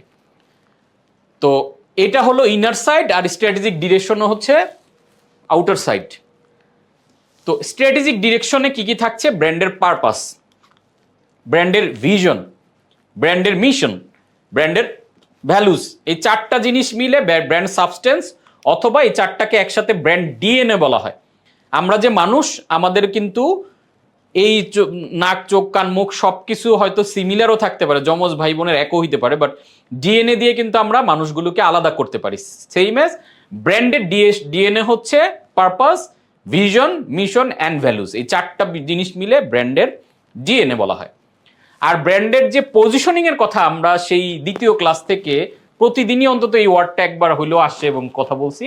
পজিশনের মধ্যে এলিমেন্ট হচ্ছে অডিয়েন্স, যেই ব্র্যান্ডের টিজে কারা, অডিয়েন্স মানে হলো টার্গেট অডিয়েন্সটা কারা, নির্ধারিত সেগমেন্টের। তারপরে কম্পিটিশন কি আছে মার্কেটে, অ্যান্ড এই কম্পিটিশন অডিয়েন্সের মনে কম্পিটিশন থেকে ডিফারেন্স ক্রিয়েট করাটাই হলো পজিশনিং। যেমন আমি যদি ছোট্ট করে এক্সাম্পলটা দিই, ধরেন আমি এসএমই উদ্যোক্তাদের নিয়ে কাজ করি, তাহলে আমার একজন কম্পিটিটর যে আমার মতো করে ট্রেনিং গুছাইতে চাচ্ছে, তাহলে সে কি করলো? অডিয়েন্স রিসার্চ করে দেখলো যে আমি কাজ করি এসএমইদের নিয়ে, আমি তার কম্পিটিশন। সে দেখলো সে ডিফারেন্স ক্রিয়েট করার জন্য সে স্পেশালি কাজই শুরু করলো স্টার্ট আপের জন্য। আমার মডেলগুলোই সে ফলো করলো, বাট শুরু করলো কাদের নিয়ে? স্টার্ট আপ নিয়ে। তাহলে দেখেন তার পজিশনিংটা কিন্তু সে আলাদা হয়ে গেল। তার এবার টোন অফ ভয়েস, তার কমিউনিকেশন, তার কথাবার্তা সব কিছু হবে স্টার্ট আপদের জন্য। আমার এসএমইতে যেই কমিউনিকেশন সেই কিন্তু সেম কমিউনিকেশন করবে না। যেটা আমরা গত ক্লাসে আপনাদের মনে থাকার কথা, আমরা একটা ল পড়েছিলাম, যে ল অফ অপোজিশন, যে আমার লিডিং ব্র্যান্ড মার্কেটে যে আছে বা যে মার্কেটে এখন কাজ করছে তার চেয়ে অপোজিশন কোন জায়গাটা আমি ধরতে পারি, কোন ডিফারেন্সটা ক্রিয়েট করতে পারি। This is positioning. And strategic এক্সপ্রেশনের জায়গাতে আমাদের কিছু জিনিস থাকবে। কি কি থাকবে? ক্যারেক্টার থাকবে, ভার্বাল এক্সপ্রেশন থাকবে, অ্যান্ড হচ্ছে ভিজুয়াল এক্সপ্রেশন থাকবে। সো ক্যারেক্টারের মধ্যে কি থাকছে? ব্র্যান্ডের পার্সোনালিটি। দেখেন আপনারা এই আলোচনাগুলো শুনতে গিয়ে মনে হয় কিছু জায়গায় হয়তো মানে একটু অবাক হচ্ছেন, যে যেই কথাগুলো বলছি আপনি খেয়াল করে দেখেন এগুলো সবগুলো একটা মানুষের সাথে যায়। তার মানে একটা ব্র্যান্ড এখন একটা মানুষের মতো করে বিহেভিয়ার করবে। সে আর ব্র্যান্ডকে ব্র্যান্ড মনে হইলে, ব্র্যান্ডকে কোম্পানি মনে হইলে মানুষের সাথে তার অ্যাটাচমেন্টটা তৈরি হবে না। সো এটার মধ্যে ক্যারেক্টার থাকতেছে, তার মানে ব্র্যান্ডের, মানুষের যেমন ক্যারেক্টার আছে ব্র্যান্ডেরও তাহলে ক্যারেক্টার থাকতেছে। তাহলে ব্র্যান্ডের ক্যারেক্টার কি থাকতেছে? প্রথমত তার পার্সোনালিটিটা কেমন। একটা মানুষের যেমন পার্সোনালিটি থাকে, আপনি দেখেন আপনার বন্ধু বান্ধব যারা আছে তাদের প্রত্যেককেই কিন্তু আপনি আলাদা আলাদা বলতে পারবেন যে হ্যাঁ আমার ওরকম একটা বন্ধু আছে খুব দুষ্ট, সারাদিন দুষ্টামি করে। ওর একটা বন্ধু আছে খুব ভাবসাব মেরে থাকে, মুডি। ও আছে ও লাভেবল, খুব মিশে। তার মানে এই যে যে পার্সোনালিটি, কারো একটু মানে ভারী পার্সোনালিটি, কেউ একটু জলি মাইন্ডের, কেউ হয়তো একদম খুব ফাঙ্কি টাইপ। তো এই যে যেমন পার্সোনালিটি মানুষের আছে, ব্র্যান্ডেরও কিন্তু আলাদা আলাদা পার্সোনালিটি আছে। এটা নিয়ে আমরা ইনডেপথ আজকের ক্লাসেই কথা বলবো। তারপরে ব্র্যান্ডের একটা ভয়েস আছে। ভয়েস মানে হলো এই পার্সোনালিটি অনুযায়ী কিন্তু কথা বলে। কিছু বন্ধু বান্ধব দেখবেন যে আজাইরা যে কোনো কথায় দুইটা করে গালি মারে, আর কিছু বন্ধু আছে ওরে যদি আপনি পেছন থেকে ঘুষিও মারেন ও কোনোদিনও রাগ করবে না, ও সব সময় ঠান্ডা মেজাজ। সো ব্র্যান্ডটাও কোনভাবে কথা বলবে তার একটা ভয়েস আছে। মানুষের যেমন একটা ভয়েস আছে যে আমি কথা বলতেছি বাংলা ইংরেজি মিলিয়ে, আমি উচ্চারণ অত শুদ্ধ, অত স্মার্ট, অত কিছু ভাবতেছি না। আমার চিন্তা হলো আমার কন্টেন্টটা ডেলিভারি দেওয়া। এখন আমি যদি আবার আবৃত্তি ক্লাস করাইতাম তখন কিন্তু আমি আবার এইভাবে অশুদ্ধ এই সেই মিলে বলতে পারতাম না। এখন এই যে যে টোন অফ ভয়েসটা, আমি কেন এভাবে কথা বলতেছি এটাও কিন্তু আমার একটা প্ল্যানের অংশ। আমি কিন্তু বাংলাদেশের জাতীয় টেলিভিশন চ্যানেলের নিউজ প্রেজেন্টার হিসেবে মানে নিয়োগপ্রাপ্ত, পরে করি নাই জব। তা আমি কিন্তু জানি যে কিভাবে শুদ্ধ ওইভাবে কথা বলতে হয়, একদম টান টান আমি বলি না। বিকজ অফ আমি যেই অডিয়েন্সটা নিয়ে কাজ করি তাদের জন্য, তারা এই ভাষাটা পছন্দ করে। কারণ এটা গ্রামের, দেখবেন আমি প্রায় আমার লোকাল ল্যাঙ্গুয়েজ, গ্রামের ভাষা বিভিন্ন এগুলো বলতেছি কেন, তখন রেলিভেন্ট ফিল হয়। এখন আমি যদি দাঁড়ায় একদম নিউজ প্রেজেন্টারের মতো করে একদম শুদ্ধ ভাষায় প্রত্যেকটা ওয়ার্ড বাই ওয়ার্ড বলতাম, এটা মনে হইতো অনেকটা রোবোটিক। সো আমি ইন জেনারেল আমি বুঝাইতে চাই আমি আপনাদেরই একজন। আমি যখন ওই ভাষা এক্সট্রাঅর্ডিনারি বলবো তখন আপনার মনে হবে যে ওই লোকটা খুবই এক্সট্রাঅর্ডিনারি বিধায় উনি সাকসেস পাইছে। আর আমি বুঝাইতে চাই যে আমি আপনার চেয়েও নর্মাল মানুষ, একদম স্বাভাবিক। দেখেন আমি কোনো এক্সট্রাঅর্ডিনারি কিছু না, আমি যেহেতু পারছি আপনিও পারবেন। এই ফিলটা, এটা কি আমার ব্র্যান্ডের ভয়েস। এই যে যেইভাবে মিক্স আপ করে কথা বলা, Bangla English local language use করা, বিভিন্ন মানে কথার মাধুর্যের দিকে ফোকাসের চেয়ে কন্টেন্টে আমার ফোকাসটা বেশি। কারণ এই যে লোকাল আমি যেভাবে কথা বলি, যেমন অনেকে আমার বলছে যে আপনার বই পড়তে গিয়ে মনে হয় আপনি আপনার সাথেই কথা বলতেছি। আমি ইভেন বইটাও সাহিত্যিক প্যাটার্নে ফলো করি না। আমি কিন্তু নিজের সাহিত্য নিয়েও কাজ করি, আমার নিজের সাহিত্য পত্রিকা ছিল, বাংলাদেশের টপ দৈনিক সবগুলো পত্রিকাতে আমার কবিতা, আমার ছড়া, আমার বিভিন্ন প্রবন্ধ এগুলো ছাপানো হয়েছে। কিন্তু আমি যখন বই লিখতে গেছি আমার অডিয়েন্স রিসার্চ অনুযায়ী মনে হয়েছে যে না, বইটা হতে হবে লোকাল ভাষায়, বইটা পড়ে যাতে মনে হয় তার সাথে বসে আমি কথা বলতেছি। এইটুক জিনিস বললাম এজন্য, this is call brand voice. এবং আমি এইভাবেই পুরো জিনিসটা বলি। আমি যে এখন আপনার সাথে ট্রেনিং করাচ্ছি, আপনারা কিন্তু আমার ভয়েসটা বুঝে যাচ্ছেন। এবার আপনি যখন আমার বই পড়বেন আপনি দেখবেন যে এই ওয়ার্ডগুলো এইভাবে করে আমি বইয়ের মধ্যেও বলছি, মনে হবে যে লাইভ কথা বলতেছি। এই যে যে কনসিস্টেন্সিটা আমি মেনটেন করছি। তারপরে ভার্বাল এক্সপ্রেশন কি কি থাকে ব্র্যান্ডের? মেসেজিং, আপনি যখন কোনো কন্টেন্ট লিখবেন, আপনি কপি লিখবেন, আপনি যখন পোস্ট দিবেন, এগুলো হলো মেসেজিং। তারপর স্টোরি, আপনি বিভিন্নভাবে, যেমন আমাদের অনেক কেস স্টাডি আসে, সাকসেস স্টোরি আছে, আমরা কিভাবে তৈরি হয়ে গেলাম, কোচকাঞ্চন কোর্ট থেকে তৈরি হলো, কিভাবে আজকের জায়গায় আসলাম, যেমন আমাদের ওয়েবসাইটে ভিজিট করলে এগুলো আপনারা পাবেন। অ্যান্ড দেন যেটা থাকবে ভার্বাল এক্সপ্রেশনে, ব্র্যান্ডের নেম থাকবে, ব্র্যান্ডের ট্যাগলাইন থাকবে, ব্র্যান্ডের প্রমিস থাকবে। আর ভিজুয়াল এক্সপ্রেশনে থাকবে ভিজুয়াল আইডেন্টিটি, প্রেজেন্স, অর্থাৎ ভিজুয়াল আইডেন্টিটির মধ্যে ব্র্যান্ডের কালার কি হবে। যেমন আমাদের একটা কালার আছে, আমি ব্ল্যাক অ্যান্ড রেড, এই দুইটা কালার। এই যে আজকে যেমন আজকে ব্র্যান্ডের ক্লাস বিধে আমি কিন্তু একদম ড্রেস আপও ব্র্যান্ডের মতো পরে আসছি, যে আমার ব্ল্যাক অ্যান্ড রেড হচ্ছে আমার পিওর ব্র্যান্ড আইডেন্টিটি। এটার উপরে বেস করে আমি আমার ব্র্যান্ডটাকে, দিস ইজ ভিজুয়াল আইডেন্টিটি। এখন ধরেন আমি এইভাবে করছি, আবার যদি আমি কোনোদিন হুট করে একটা আইডেন্টিটি চেঞ্জ করি তখন দেখবেন এটা আপনাদের ধাক্কা লাগবে। কারণ এটা কন্টিনিউ দেখে দেখে দেখে দেখে যে ওনার মানে উনি একটা ব্লেজার পরে হাজির হবে, হোয়াইট অথবা হচ্ছে এশ অথবা রেড এরকম কালারের মধ্যে উনি জিনিস পরে। তাহলে এটা পরা মানে কি, আপনার মাথায় একটা লং রানে একটা সেট আপ তৈরি হয়ে যাবে। হঠাৎ করে যদি আমি একটা পার্পেল পরি আপনি কিন্তু ধাক্কা খাবেন। সো এই যে ব্যাপারটা, এটাকে ভিজুয়াল আইডেন্টিটি বলে, এবং এটা কন্টিনিউ একটা জিনিসই করে যেতে হয়। সো এটা মিলেই প্রেজেন্স করাটাকে আমরা বলছি ভিজুয়াল এক্সপ্রেশন। তো this is all about brand strategy. দেখেন কতগুলো এলিমেন্টকে একসাথে করলে, কতগুলো জিনিসকে ছোট ছোট, আজকে যে এই যে ম্যাকবুকটা দেখছেন বা আমার হাতের এই যে যে সামান্য ইয়াটা দেখছেন রিমোটটা, এটাও কিন্তু তৈরি হয়েছে অনেক ছোট ছোট ছোট ছোট পার্টস। এগুলা মিলে যেমন এই পণ্যটা তৈরি হয়েছে, প্রত্যেকটা জিনিস আপনি যখন একটা রান্না করে আমার মা বা বোন বা আমার ওয়াইফ, তখন রান্না করার সময়ও কিন্তু একটা প্রোডাক্ট রান্না করতে, একটা খিচুড়ি রান্না করতে অনেক ধরনের জিনিস দেওয়া লাগে, একটা কারি রান্না করতে অনেক কিছু দিয়ে মশলা, একটা কাচ্চি বিরিয়ানি যখন আমরা খাই ছোট ছোট অনেক স্পাইস, ওই কাচ্চি বিরিয়ানির যে শেফ, কাচ্চি বিরিয়ানির যে বাবুর্চি, সে আপনাকে তালিকা দিলে তখন দেখবেন আরে ভাই এত কিছু লাগে, কেমনে মনে রাখেন এটার পরে কোনটা কিভাবে দিতে হবে। আমি তো পারি না ভাই, যে রান্না পারে না, আমি রান্না বাড়ার কিছুই বুঝি না, আমাকে ডিম ভাজতে দিলেও পারবো না। তো আমাকে যদি আপনি এই মশলাগুলোর নাম এট এ টাইম একজন দেয় আর একসাথে দেখায়, আমার মাথা ঘুরাবে যে বলে কি এগুলা কেমনে দেয় এত ছোট ছোট জিনিস। কোনোটা হয়তো এই আঙুলের এরকম ভাবে ধরে একটু দিতে হবে, কোনোটা 2 চামচ দিতে হবে, কখন কোনটা দিতে হবে। এই যে যে পুরো জার্নিটা, এই যে যে রেসিপিটা একটা রান্নার ক্ষেত্রে একটা বাবুর্চি বা একটা শেফ করে, ঠিক ব্র্যান্ডে এই যে সবগুলো জিনিস মিলে একটা রেসিপি। এটা একটা ব্র্যান্ড এক্সপার্ট এই জিনিসটা পারে যে কোনটা কতটুকু দিতে হবে, কিভাবে করতে হবে। দেন এই এক্সপার্ট মিলে আপনাকে একটা ব্র্যান্ড গাইডলাইন, একটা ব্র্যান্ড প্ল্যান যখন আপনার হাতে দিবে, আপনার কাজ হচ্ছে এটাকে ফলো করা। এখন এই রেসিপিগুলো আমি আপনাদেরকে শিখিয়ে দিচ্ছি, দেখাই দিচ্ছি যে এই জিনিসগুলো লাগে। যদি এটা দিয়ে আপনি করতে পারেন তাহলে গো ফর ইট, আপনি নিজেই করেন। আর যদি মনে করেন যে না আমি আরো বিগ প্ল্যান নিতে চাচ্ছি, আমি শুধু নিজে মাতব্বরি করে করব না, আমার ইভেন আমিও ব্র্যান্ড দাঁড় করাইতে কিন্তু শুরুর দিকে আমি এগুলো পড়াশোনা থাকার পরেও আমি ব্র্যান্ড এক্সপার্টদের কিন্তু হেল্প নিয়েছি। তাতে সুবিধা যেটা হয়েছে, আমি যেহেতু জানি আর ওনাদের সাথে ডিসকাস করে আরো ক্লারিফাই হয়ে, কারণ এটা তো লাইফ টাইমের একটা জিনিস। খেয়াল করে দেখেন, এই যে ব্র্যান্ড আইডেন্টিটিটা, এই যে আমি যতটুকু তৈরি করেছি, এটা কিন্তু লাইফ টাইম। অনেকেই বলে যে বাংলাদেশে অনেক ট্রেনাররা ট্রেনিং করছি, অনেক ট্রেনার কেউ তো এইভাবে কালার মেনটেন করে, লোগো করে, এত সুন্দর মানে ড্রেস কোড মেনটেন করে খুব কমই তো করতেছে। এখন আমি কেন করতেছি? বিকজ আমি এটা জানি বিধে আমি করতে পারতেছি। আদারওয়াইজ বাকিদের মতো এক এক দিনে এক এক ড্রেস পরতাম, এক এক টপিকে ট্রেনিং করাইতাম, জিনিসটা আমার কোনো লোগো থাকতো না, আইডেন্টিটি থাকতো না।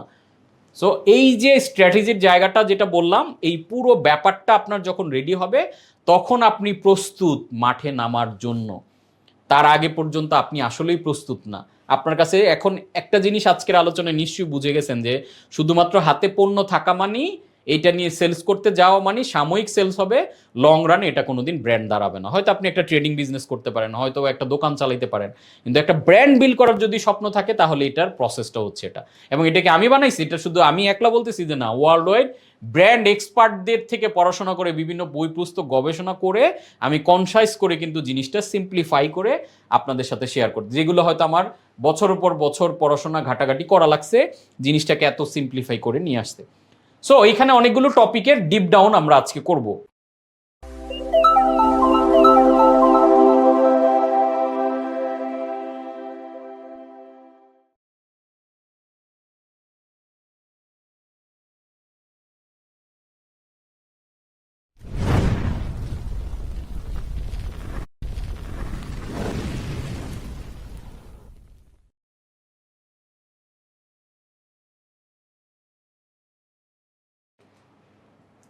সো তার আগে আমরা একটু ব্র্যান্ডকে সহজভাবে, এই আলোচনাটা একটু ভারী হয়ে গেছে আমি জানি, একটু সহজভাবে ব্র্যান্ডটাকে দেখার চেষ্টা করি। সহজভাবে দেখতে গেলে তাহলে সবচেয়ে সহজ কি? এবিসিডি। খুবই সহজ, আমরা মনে রাখতে পারি। এবিসিডি মডেল অফ ব্র্যান্ডিং, এটা আমার তৈরি করা। এই মডেলে আমি 4টা জিনিসকে গুরুত্ব দিয়েছি। মডেলের A stands for appearance, B stands for benefit, C stands for competence and D stands for difference.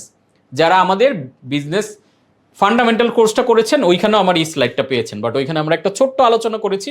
আজকে আমরা আরেকটু ডিপ ডাউন করার চেষ্টা করব। সো অ্যাপিয়ারেন্স ব্যাপারটা কি? অ্যাপিয়ারেন্স হচ্ছে how does the brand appear, ব্র্যান্ডটা দেখতে কেমন। এই যে কোচ কাঞ্চন, কোচ কাঞ্চন দেখতে কেমন? কোচ কাঞ্চন মানে একটা ব্লেজার, একটা সাদা অথবা লাল শার্ট, আর এরকম একটা লোগো যেটার মধ্যে এরকম একটা পাওয়ার আইকন আছে। কোচ কাঞ্চন মানে হ্যাপিনেস ওয়ান। এই যে 2-3টা জিনিস বললাম, দিস ইজ অ্যাপিয়ারেন্স। এই যে দেখতে আমি এমন, এই যে আমার লোগোর মতো আমিও ড্রেস আপ পরেছি, এখন আমার লোগো আর এটা এরকম, আমি শার্ট গায়ে দিয়েছি পার্পল, আমি হলুদ কালারের ব্লেজার পরছি, পরতে পারতাম, ওইটা তো আমাকে সুন্দর লাগতো, কিন্তু alignment to my brand identity, আমাকে ওই জিনিসটাকে ক্যারি করা লাগতেছে। সো এটার মধ্যে কি কি থাকে? নাম থাকে, এই যে কোচ কাঞ্চন একাডেমি একটা নাম দিয়েছি আমি, একটা লোগো থাকে, এই যে লোগোর মধ্যে আবার কালার দিয়েছি আমি, তারপরে ফন্ট, এই যে লোগোটা দেখছেন এটা কিন্তু স্পেসিফিক একটা ফন্ট, এবং এই ফন্টটা আপনি যখন কন্টিনিউ দেখতে থাকবেন, একটা সময় দেখলে এটা দেখা মাত্র আপনার মধ্যে কোচ কাঞ্চন ফিলটা বা কোচ কাঞ্চন নামটা মাথায় চলে আসবে। অ্যান্ড একটা প্যাকেজিং, প্যাকেজিং মানে কি? যেমন আমি যেহেতু সার্ভিস বিজনেস, আমার কোচ কাঞ্চনটা, এখানে আলাদা কোনো প্যাকেজিং নেই। এখানে প্যাকেজিং কি? এই যে আমার ড্রেসটাই আমার প্যাকেজিং, আমি যে ফটোশ্যুট করেছি এটাই আমার প্যাকেজিং, আমি ওয়েবসাইটে আমাকে যেভাবে প্রেজেন্স করেছি, দিস ইজ মাই প্যাকেজিং। এই সবগুলো মিললে আপনার দৃশ্যমান আপনি কেমন। এখানে দেখেন এই যে লাল রঙের একটা বোতল দেখতে পাচ্ছেন আপনারা, এই বোতলটা আমি যদি জিজ্ঞেস করি এটা বলেন তো কোন কোম্পানির বোতল, কিসের বোতল, আপনারা সবাই এক নামে নিশ্চয়ই বলে ফেলতে পারবেন, এবং আই হোপ সবার মাথায় এখন ঘুরতেছে দিস ইজ কোকা কোলা, কোকের বোতল। কেন বলতেছেন, কিভাবে বুঝতেছেন? কারণ এই অ্যাপিয়ারেন্সটা কোক আপনার মাথায় সেট করে ফেলছে, কন্টিনিউ এই অ্যাপিয়ারেন্সে থাকতে থাকতে আপনার মাথায় ঢুকে গেছে দিস ইজ কোক। এখন এই বোতলে যদি আমি কোচ কাঞ্চন নামে নতুন কোলা আনি, যে কাঞ্চন কোলা, আপনি তাও কোক মনে করবেন। তাহলে আমি যদি কাঞ্চন কোলা নামাই, তাহলে আমার বোতলের শেপ এরকম হওয়া যাবে না, অ্যাপিয়ারেন্সটা এরকম হওয়া যাবে না, কারণ এরকম হলেই মানুষের মাথায় তো কোক চলে আসবে, তো কোক তো আমার কম্পিটিটর। এখন কালকে যদি আমার সাথে কেউ কম্পিটিশন করে নামে, উনিও ব্ল্যাক আর রেড নিয়ে নামে, তাহলে এটা ওনার বোকামি ডিসিশন হবে, কারণ তখন আমি যেহেতু একটু ফাস্ট মুভার, আগে থেকে এটা মানুষের মাথায় দিচ্ছি, কালকে একজন যদি আমি হ্যাপিনেস বলতেছি অন, সে হয়তো হ্যাপিনেস নাও আরেকটা নাম দিল, তখন আমাকে রিকল হয়ে যাবে। তো এই জন্য ব্র্যান্ডগুলো কি করে? অপোজিশন করে, মানে ল অফ অপোজিশন, মানে উল্টা করে। এজন্য কোক যেহেতু লাল রঙের, এজন্য পেপসি করছে নীল রং দিয়ে। পেপসির শেপ বোতল দেখবেন, কোকের বোতল আর পেপসির বোতলের শেপ আলাদা, হোয়ার প্রোডাক্ট দুইটাই সেম। ইভেন একটা ব্লাইন্ড টেস্টে দেখা গেছে Pepsi is more tastier than Coke, কিন্তু ওয়ার্ল্ড ওয়াইড বড় মার্কেট কিন্তু কোকের দখলেই। পেপসি হচ্ছে challenger brand. So this is appearance. তো এই অ্যাপিয়ারেন্সের মধ্যে ইম্পর্টেন্ট যে জায়গাটা, প্রথমত নেইমিংটা। আমার বিজনেস ব্লুপ্রিন্ট বইটাতে আপনারা যারা এই কোর্সে অলরেডি আছেন, আমি সবাইকে বলবো বিজনেস ব্লুপ্রিন্ট বইটা সংগ্রহ করে ফেলবেন এবং এই বইটার প্রত্যেকটা লাইন, প্রতিটা পাতা অন্তত 3বার করে পড়বেন। বিকজ ওইখানে this is the foundation, this is the Bible of Bangladeshi business. তো ওইখানে অনেকগুলো জিনিস সুন্দর করে দেওয়া আছে, এগুলোর ডিটেইলটা আপনারা নেইমিং কিভাবে নাম নির্ধারণ করবেন সহজ ভাষায়, সহজ বাংলায় সাধারণভাবে বলা আছে। আমরা এখানে হয়তো ডিটেইল জানতেছি, বাট বেসিকে যাতে গ্যাপ থেকে না যায়। লোগো, লোগো হচ্ছে আপনার একটা ব্র্যান্ডের সবচেয়ে important. Logo is the face of your brand. Face, আপনার ফেসটা যেমন ইম্পর্টেন্ট, আমরা ফেয়ার অ্যান্ড লাভলি মাখি, ডাবের ক্রিম মাখি, নিভিয়া নানা রকমের জিনিস, ফেস ওয়াশ মাখি। বিশেষ করে আমাদের মা বোনেরা 5-7 হাজার টাকার জিনিস শুধু ফেসের জন্য খরচ করে মাসে। কেন? কারণ ফেসটা সুন্দর দেখালেই আপনাকে সুন্দর লাগবে। সেম অ্যাজ আপনার ব্র্যান্ডের ফেসটা কি? আপনার ব্র্যান্ডের ফেস কিন্তু আপনার লোগো। কিন্তু এই জায়গাতে আমাদের বিশাল কার্পণ্য। আমরা শেফ রাখি, আমরা কর্মীদের পেছনে টাকা খরচ করি, আমরা কেমিস্ট নিয়োগ দেই প্রোডাক্টের জন্য, সোর্সিংয়ের জন্য এজেন্ট নিয়োগ দেই, তাদের পেছনে টাকা খরচ করি। বাট এইটা তো লাইফ টাইমের একটা জিনিস। এইটা বানানোর সময় আমরা নীলক্ষেতে চলে যাই, 500 টাকায় বানাই, অথবা আমরা অনলাইনে এখন বিভিন্ন লোগো মেকার আছে যেখানে আপনি নাম দিলে অটোমেটিক একটা লোগো বানায় দেয়। এই যে অটোমেটিক যে লোগোগুলো বানায়, এটা কোনো না কোনো ব্র্যান্ডের লোগো, ওরকম করে আপনার বানায় রাখছেন নর্মাল। এই যে এখানে যে কটা লোগো দেখতেছেন এগুলো সব কাস্টম মেড, ইনক্লুডিং আমাদের ন্যাচারালসের লোগোটা। এটা কিন্তু একদম মানে হ্যান্ডমেড, স্কেচ করে করে আমরা এইভাবে করে বানাইছি। এবং প্রত্যেকটা লোগোর ভিতরে একটা বিশাল গল্প থাকে, লোগোর মধ্যে একটা ভ্যালু থাকে।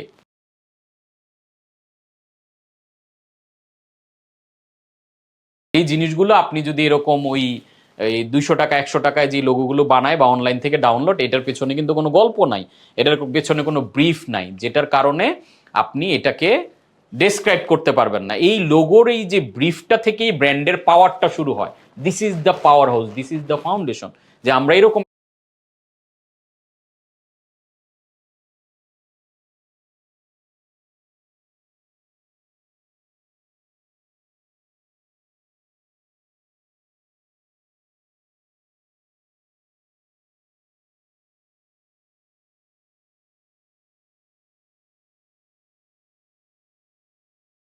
একটা ব্র্যান্ড বানাচ্ছি।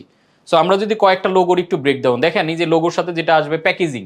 আমাদের ন্যাচারাল যখন একদম শুরু করি, যখন আমরা হাতে টাকা পয়সা নাই, তখন আমরা প্লাস্টিকের কিছু ডিব্বা সংগ্রহ করে এই যে ছোট্ট করে, তাও সেই সবুজ রং বা ওইভাবে শুরু করেছিলাম। দেখেন ওইটা ছিল বিফোর, এবং আমরা যখন পরে আরেকটু ডেভেলপ করি, এখন দেখেন আফটার। আমাদের আগের প্যাকেজিং ছিল নর্মাল কাগজে মোড়ানো প্লাস্টিকের জার, এটাকে আমরা এখন ইকো ফ্রেন্ডলি নিয়ে আসছি। দেখেন উপরে যে খাদি কাপড় দেওয়া হয়েছে, যেটা তুলা দিয়ে তৈরি স্পেশালি, এবং আমাদের একটা ফ্যাক্টরি শুধুমাত্র আমরা নিয়োগ দিয়েছি, তারা শুধুমাত্র আমাদের জন্য এই খাদি কাপড়টা তৈরি করে হিউজ ভলিউমে।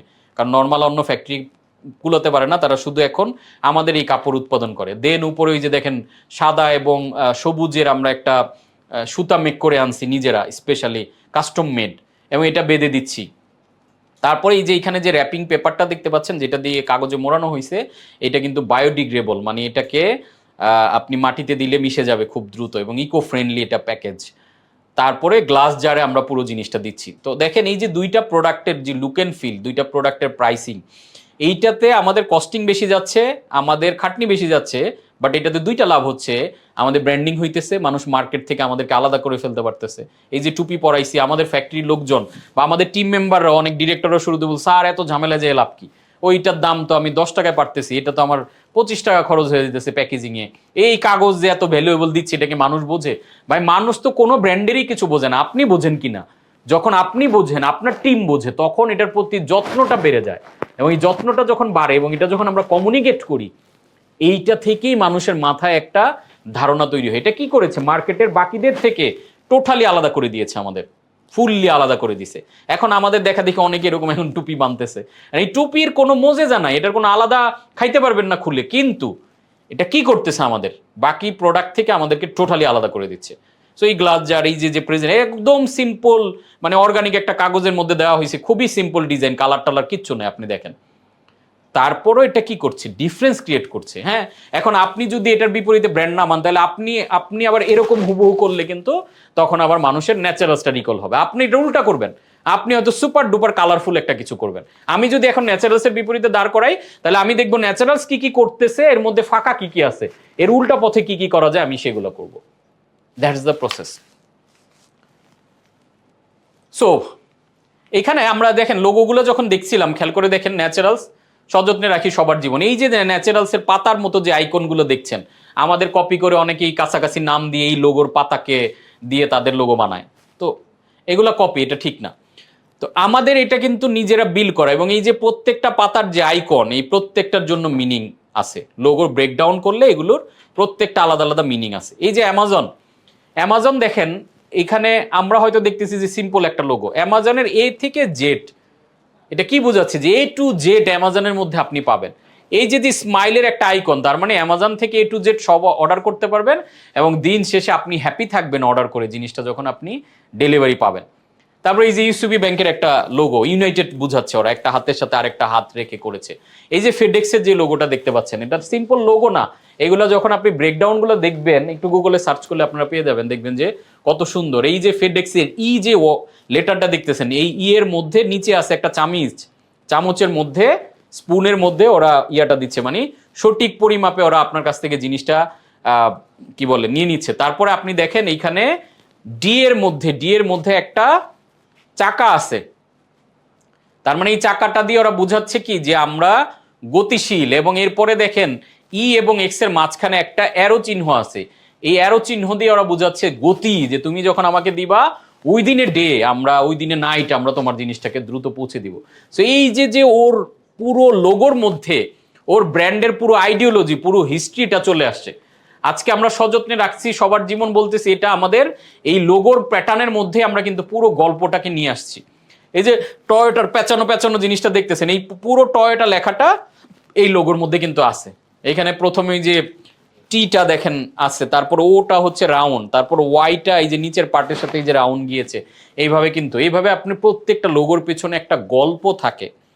এই গল্প নিয়েই কিন্তু এই যে আমরা দেখেন, আমি এটা যখন ট্যাগলাইন বানাই, কোচ কাঞ্চন, তো কাঞ্চন, কাঞ্চন শব্দটার মধ্যে শেষে অন আছে। তো আমি কি চিন্তা করলাম যে এই অনটাকে রিলেট করে আমি একটা ট্যাগলাইন দিব, এবং এটা আমারই বানানো ট্যাগলাইনটা তখন আমি বানাইলাম। যেহেতু আমি হ্যাপিনেস দিতে চাই, মানুষ আমার বিজনেসের কোর্স করুক আর যেটাই করুক, আলটিমেটলি আমার এই কোর্সটা করার পরে তার মধ্যে একটা হ্যাপিনেস অন হয়, তার মানে তার একটা হতাশার বাটনকে অফ করে দিয়ে আমি হ্যাপিনেসের সুইচটাকে অন করে দিচ্ছি। তো দিস ইজ হ্যাপিনেস অন। তাহলে কোচ কাঞ্চনের এই যে অন দেখেন, এইটুক বাদ দিয়ে খেয়াল করেন, এখানে কিন্তু অনটা আছে, এই অনটাকে ব্র্যান্ডিং করেছি, তার মানে একটা পাওয়ার আইকন, একটা পাওয়ার, কোচ কাঞ্চন আপনার মধ্যে একটা পাওয়ার দিয়ে দিচ্ছি। এই যে স্কিল দিচ্ছি আপনাকে, স্ট্র্যাটেজি দিচ্ছি আপনাকে, সিস্টেম দিচ্ছি, দিস ইজ পাওয়ার। অ্যান্ড এই পাওয়ারটা আপনার মধ্যে যাওয়ার পরে আপনি হ্যাপি ফিল করছেন। এই যে ক্লাসগুলো যখন করছেন, অনেক অ্যাঙ্গেল থেকে আমরা জিনিসগুলো যখন দিচ্ছি, তখন কি হচ্ছে, আপনি নিজেকে এম্পাওয়ার্ড ফিল করছেন, অ্যান্ড আপনার হ্যাপিনেসের সুইচটা অন হচ্ছে। সেই জন্য আমরা বলছি যে হ্যাপিনেস অন, কোচ কাঞ্চন মানে হ্যাপিনেস অন। এখানে যখন আসতেছেন আপনার হ্যাপিনেসটা অন হচ্ছে, আপনার কনফিডেন্সটা অন হচ্ছে, আপনার ভিতরে একটা পাওয়ারের জন্ম হইতেছে। সো এইটা কিন্তু নর্মাল, খুবই নর্মাল, কিন্তু দেখেন এটার ভিতরে কি গল্প, যেটা আমাদেরকে ইন্সপায়ার করে, আমাদের টিমকে ইন্সপায়ার করে, আমাদের কর্মীদেরকে ইন্সপায়ার করে। সো লোগো তো শুধু বাইরের মানুষ শুধু লোগোটা দেখবে, দেখতে কেমন, এটা না, এটার পেছনের গল্পটা পুরো টিমকে কিন্তু ইন্সপায়ার করে। এইভাবেই কিন্তু বিগ ব্র্যান্ডগুলো, এই যে কয়েকদিন আগে ইসের লোগো আপনারা দেখলেন রিব্র্যান্ডিং করছে, শাওমি লোগো, $26 মিলিয়ন খরচ করছে একটা লোগো, জাস্ট কর্নারগুলো চেঞ্জ করে দিছে। এখন এই চেঞ্জ করা আপনি আমি কাস্টমার বুঝুক না বুঝুক, কিন্তু লং রানে এটা ডেভেলপ করতে যেখানে কত সিম্পল। বা আপনি স্যামসাং এর লোগো চিন্তা করেন, কোনো আইকন টাইকন কিচ্ছু নাই, হাতিলের লোগো চিন্তা করেন, কি সিম্পল, বাট মনে রাখা সহজ। আর আমরা মনে করি লোগো মানে যে যেখানে যে কটা লোগো দেখছেন কত সিম্পল, আমরা মনে করি লোগোতে সারা দুনিয়ার সব কালার দাও, অনেক কিছু আনো, ট্যাগলাইনে মিলাও, এইভাবে সেভাবে। এই সিম্পল করাটাই কিন্তু কঠিন। আপনি যখন সিম্পল করতে শিখে যাবেন, আলটিমেটলি আপনার তখন ওইখান থেকে ব্র্যান্ড দাঁড়াবে।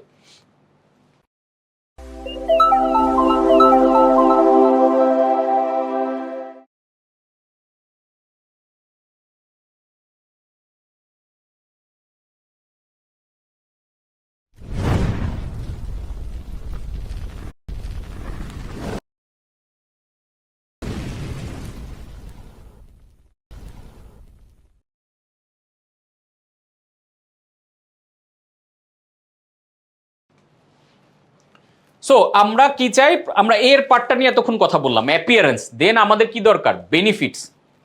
সো আমরা বিতে আসি, বিতে আমরা কি চাই, benefit. What are the benefit of the brand. একটা ব্র্যান্ড মূলত মানুষের জন্য দুইটা বেনিফিট প্রোভাইড করে, একটা হলো ফাংশনাল বেনিফিট, একটা হচ্ছে ইমোশনাল বেনিফিট। সো এই ইমোশনাল বেনিফিটের জায়গাটাতে একটা ব্র্যান্ড মূলত কারুকাজগুলো শুরু করে। ফাংশনাল বেনিফিট কি, একটা প্রোডাক্ট থেকে আপনি কি উপকার পান, আপনি একটা কাচ্চি বিরিয়ানি খেলে আপনার পেট ভরবে, আপনি একটা স্বাদ পাবেন, দিস ইজ ফাংশনাল বেনিফিট। আর ইমোশনাল বেনিফিট কি, আপনি যে কাচ্চি বিরিয়ানি খেতে আসছেন, এইখানে যে অ্যাম্বিয়েন্সটা আপনাকে দেওয়া হয়েছে, এই পুরো অ্যাম্বিয়েন্সটা, পরিবেশটা, এইখানে খাবারটা যে প্রেজেন্ট করতেছে, দেখেন আপনি একটা চায়ের দোকানে গিয়ে চা খেয়ে আপনি চাঙা ফিল করেন, দিস ইজ ফাংশনাল বেনিফিট। আর ইমোশনাল বেনিফিট কি, আপনি যখন শেরাটনে যান বা রেডিসনে যান, ওই 8 টাকার চাটাই আপনি ওইখানে গিয়ে 400 টাকায় খাচ্ছেন, তাহলে কেন 400 টাকা দিচ্ছেন? ফাংশনালি তো চায়ের দোকানের যে চাচা চাটা বানাইছে, ওনার চায়ের মধ্যে যে ইনগ্রেডিয়েন্টস দিয়েছে, যতটুকু দুধ চিনি দিয়েছে, পানি দিয়েছে, রেডিসনেরটা তো সেম। তাহলে ফাংশনাল বেনিফিট, ওই চাচার দোকানের চা, টং দোকানের চা আর রেডিসন, দুইটাতেই ফাংশনাল বেনিফিট অলমোস্ট সেম, কাছাকাছি। চায়ের পাতা সেম, চিনি সেম, দুধ সেম। কিন্তু ইমোশনাল বেনিফিটের জায়গাটাকে যেটা, সেটা হচ্ছে ওইটাতে আলাদা। কেন? কারণ ওইখানে চাটা যেই লোকটা দিচ্ছে, টাই টুই পরে বা স্মার্ট একটা ছেলে বা একটা মেয়ে এসে দিচ্ছে, আপনি যেই চেয়ার টেবিলে বসছেন, সুপার একটা এনভায়রনমেন্ট, হয়তো পাশে একটা সুইমিং পুল, উপরে ঝাড়বাতি দেওয়া, সব মিলে মানে একটা এমনই এম্বিয়ান্স, আপনাকে ইমোশনালি একটা গুড ফিল দিতেছে। ওয়াও, মানে ঢোকা মাত্র আপনি একটা গুড ফিল পাচ্ছেন, দিস ইজ ইমোশনাল। সো প্রত্যেকটা প্রোডাক্টের মধ্যে এরকম দুইটা বেনিফিট আমাদের আছে। সো এই বেনিফিট আমরা যত বেশি দিতে পারবো, তত কাস্টমার মাথায় এটা ব্র্যান্ড হয়ে জায়গা করে নিবে। আজকে দেখেন, এই যে কোচ কাঞ্চন একাডেমির আপনারা যে কোর্স করছেন, আমাদের টিমের সাথে আপনাদের কমিউনিকেশন, আপনারা সব ধরনের সার্ভিস, শুধুমাত্র যে আমি কন্টেন্টটা প্রোভাইড করতেছি, আপনাদের সাথে আনসার করা, রাত যত গভীর হোক আমি সময় দিচ্ছি, এই যে যে টোটাল মিলে একটা হচ্ছে ফাংশনাল, আমি স্লাইডটা ডেলিভার করলাম, আপনি পেয়ে গেলেন কন্টেন্ট। আর ইমোশনাল কোনটা, এই যে আপনার সাথে কানেকশন, অনেকের সাথে পরিচয় হয়ে গেছে, আমাকে পার্সোনালি নক দিচ্ছে, আমি ওইখানে আনসার করার চেষ্টা করছি, বা আপনার সমস্ত প্রশ্নগুলো আমি বোঝার চেষ্টা করছি, আপনার জায়গাটাকে ফিল করার চেষ্টা, this is emotional benefit. So এইভাবে আপনি দেখবেন আপনার ব্র্যান্ডের ফাংশনাল বেনিফিটের সাথে ইমোশনাল আর কি কি জিনিস অ্যাটাচ করা যায়, যাতে ইমোশনাল বেনিফিটটা বাড়ে ফাংশনালের সাথে।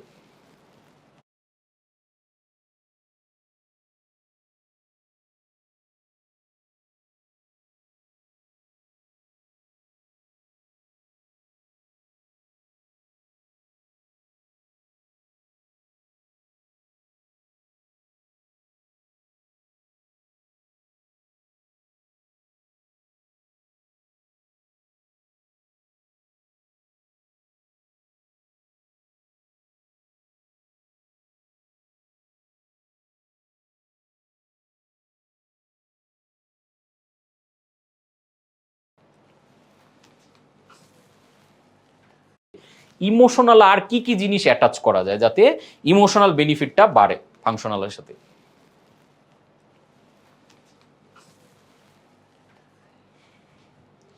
সো কাস্টমার কি করে, কাস্টমার মূলত এই বেনিফিট কিনে, কাস্টমার বাই ভ্যালুস বা বেনিফিট।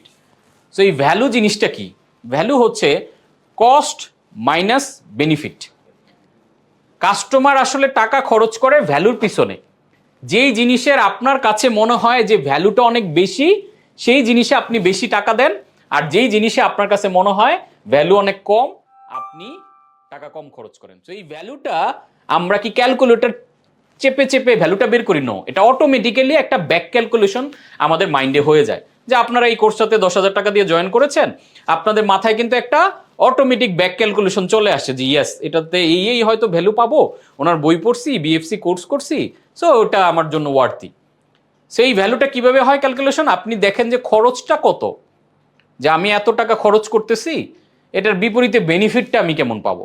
এই দুইটার মাধ্যমে আমরা কস্টের থেকে বেনিফিটটা বাদ দিলে ভ্যালুটা চলে আসে।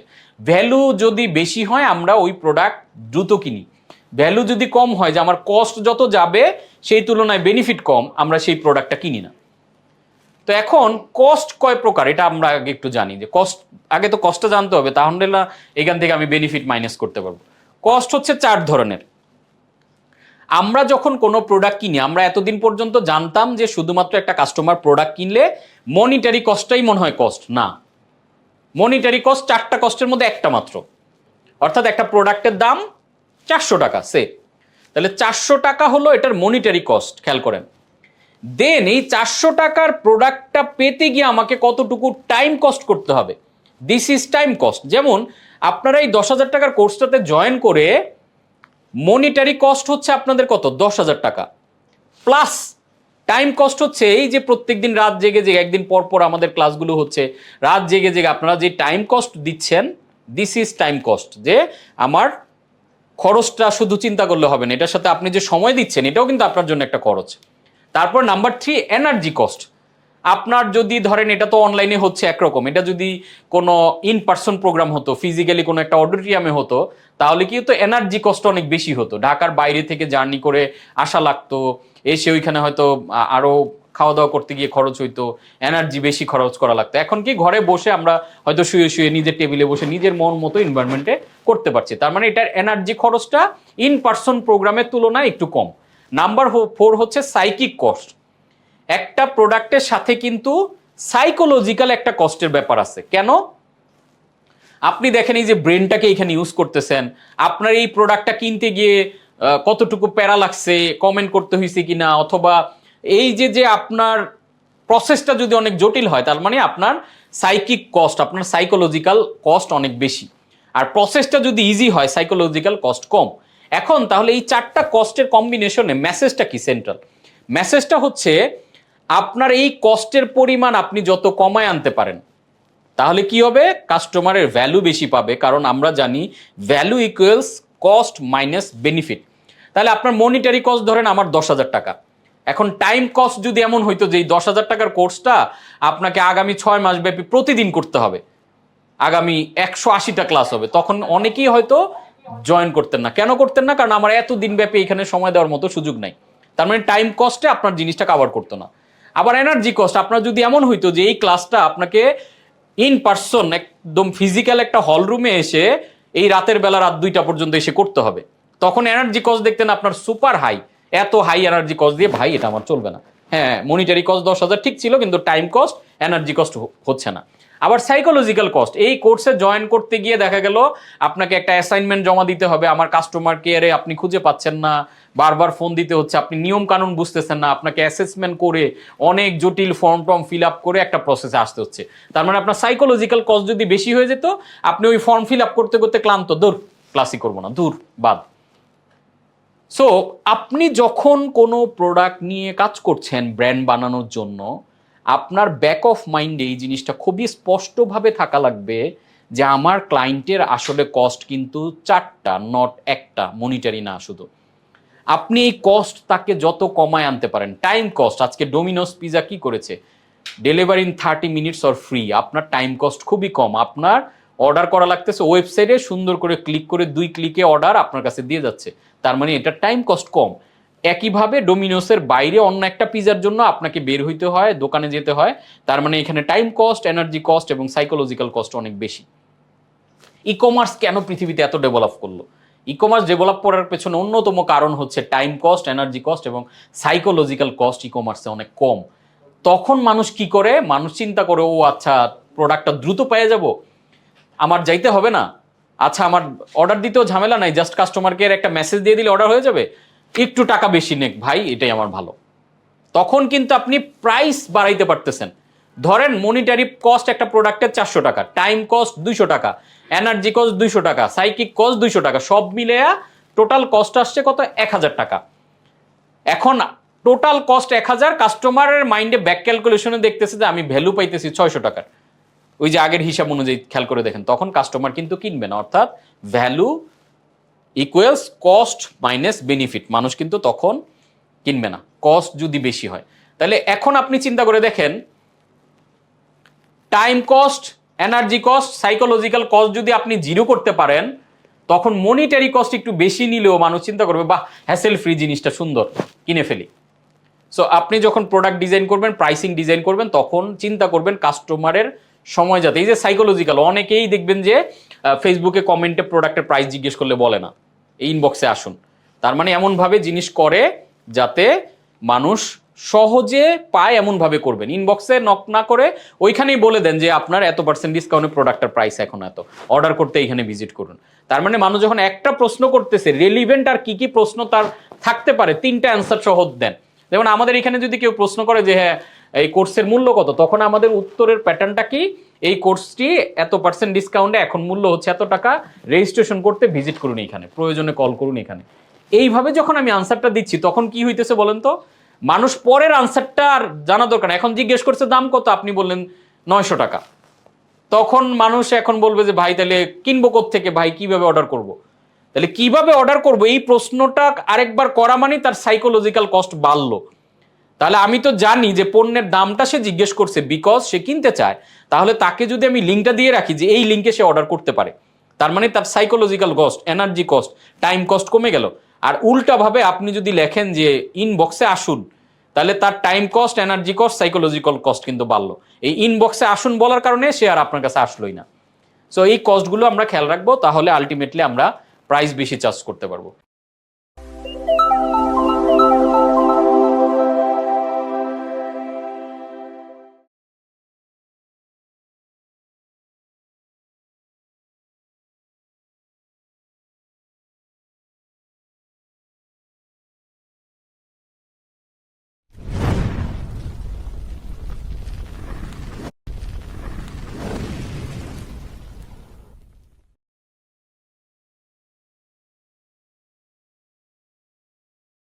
এবার আসেন আমরা competence see, what can the brand do, product or service quality. দেখেন আমরা প্রোডাক্টের ব্যাপারে কথা বলছি, ব্র্যান্ডের ব্যাপারে কথা বলছি, এর মানে এই না ব্র্যান্ডকে আমি প্রায়োরিটি দিতে বলছি, মার্কেটিংকে প্রায়োরিটি দিতে বলছি, তার মানে এই না আমার প্রোডাক্ট সুপার বাজে প্রোডাক্ট হবে, মানুষও কমপ্লেন দিবে। প্রোডাক্ট বাজে হলে তো এটার কমপ্লেন আসবে এবং লং রানে তখন কিন্তু সাস্টেনেবল ব্র্যান্ড হবে না। সো প্রোডাক্টের যে কম্পিটেন্সটা, প্রোডাক্ট যাতে 5 স্টার লেভেলে হয়, 7 স্টার লেভেলে হয়, প্রোডাক্টের কোয়ালিটির কারণে যাতে মানুষ হ্যাপি থাকে। আজকে আমি যে ব্র্যান্ডিং ট্রেন্ডিং সব কিছু ঠিকঠাক মতো করে আপনাকে যদি প্রপার কন্টেন্টটা ডেলিভার না করি, আলটিমেটলি দেখা গেল যে লং রানে এটার সাস্টেনেবল হবে না, আপনাদের মাধ্যমে ছড়ায় যাবে যে আমার সার্ভিস ভালো না। Then D stands for difference, what are the brand's personality and position. এই ডিফারেন্স ক্রিয়েট করাটাই হলো আসলে ব্র্যান্ডিং। ব্র্যান্ডিং এর জন্ম কথাটা যদি আপনারা চিন্তা করে দেখেন, ব্র্যান্ডিং জন্ম হয়েছে প্রায় 300-350 খ্রিস্টাব্দের দিকে। এরপরে দিন দিন মানুষ চিন্তা করলো যে না একটু ব্যতিক্রম কিছু করা দরকার, ব্যতিক্রম হওয়া দরকার, তখন থেকে ব্র্যান্ড। কিভাবে? মানুষ ধরেন গরু চড়াতে যেত মাঠে, যারা গরু পালন করতো, গরু ছাগল এগুলো নিয়ে মাঠে যাওয়ার পরে যেটা হইতো, একজনের গরুর সাথে আরেকজনেরটা মিলে যেত। তো মিলে গেলে এখন এটাকে আলাদা করবে কেমনে? দেখতে দুইটা গরু কাছাকাছি একই রকম, অনেক গরু হইলে কিন্তু এইভাবে আলাদা করে চিহ্নিত করা কঠিন। তখন তাদের মাথায় আইডিয়া আসলো যে এরা শিকের মধ্যে বা লোহার মধ্যে বিভিন্ন ধরনের প্যাটার্ন করে লোহাটাকে হয়তো মোল্ড করলো, মানে কেউ গোল করলো, কেউ স্কোয়ার করলো, কেউ ত্রিকোণ টাইপ করলো, করে এটাকে গরম করে গরুর একটা শরীরের একটা অংশে এটাকে ছাপ দেওয়া হইতো। তাহলে ছাপ দিলে কি হইতো, ওই দাগটা গরুর শরীরে বসে যাইতো। তো এই বসে গেলে যেটা হতো, তখন আলাদা করা যেত যে এরকম স্কোয়ার দাগ দেওয়া যত গরু এগুলো আমার, রাউন্ড করা যেগুলো ওগুলো আরেকজনের। This is the invention of branding. Branding এর জন্ম কিন্তু ঠিক এই গরুর শরীরে পুরে দাগ দেওয়া থেকে তৈরি হয়েছে। ওই মার্কা, এই যে লোগো শব্দটা আসছে, এই লোগো মানে কি, এই যে গরুর শরীরে যে পুরে একটা দাগ দেওয়া হলো, this is the first logo in brand history.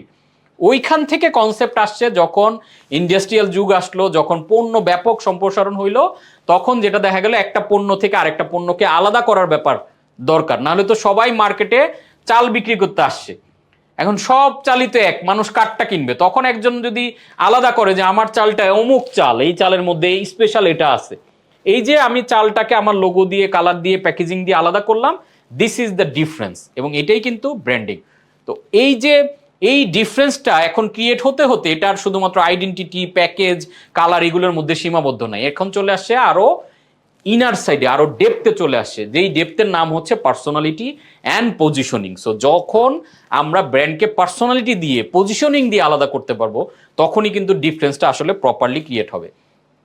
So এই পজিশনিং করার জন্য আমাদের মার্কেটিংয়ে আমরা 4P জানি, এখন ডেভেলপ হয়ে এটা 7P হয়েছে। ঠিক মার্কেটিংয়ের 4Pটা আমাদের দেশে অনেক পপুলার, এটা মোটামুটি যে কোনো লেভেলের মানুষকে বলে ফেলতে পারে। বাট ব্র্যান্ডিংয়ের 4Pটা আমি মার্কেটিংয়ের অনেক এক্সপার্টকেও জিজ্ঞেস করার পর তারা উত্তর দিতে পারে না। সো আপনার মার্কেটিংয়ের 4P যেমন ব্যবসা দাঁড় করানোর জন্য ইম্পর্টেন্ট, পাশাপাশি ব্র্যান্ডিংয়ের 4Pটাও আমাদের বোঝা ইম্পর্টেন্ট। সো আমরা ব্র্যান্ডিংয়ের 4Pর একদম ডিপ ডাউন আজকে করব, যেখানে প্রথমটা আমরা বলছি পজিশনিং, তারপরে প্রমিস, তারপরে পার্সোনালিটি অ্যান্ড দেন পারপাস। এই 4টা জিনিসকে বলা হয় বা বলতে পারি আমরা একসাথে ব্র্যান্ডের একটা ডিজাইন বা ব্র্যান্ডের একটা মানে ফাউন্ডেশন। এই 4টা জিনিসকে ডেভেলপ করলেই আলটিমেটলি একটা ব্র্যান্ড আসলে দাঁড়ানোর মতো করে জায়গায় চলে আসে।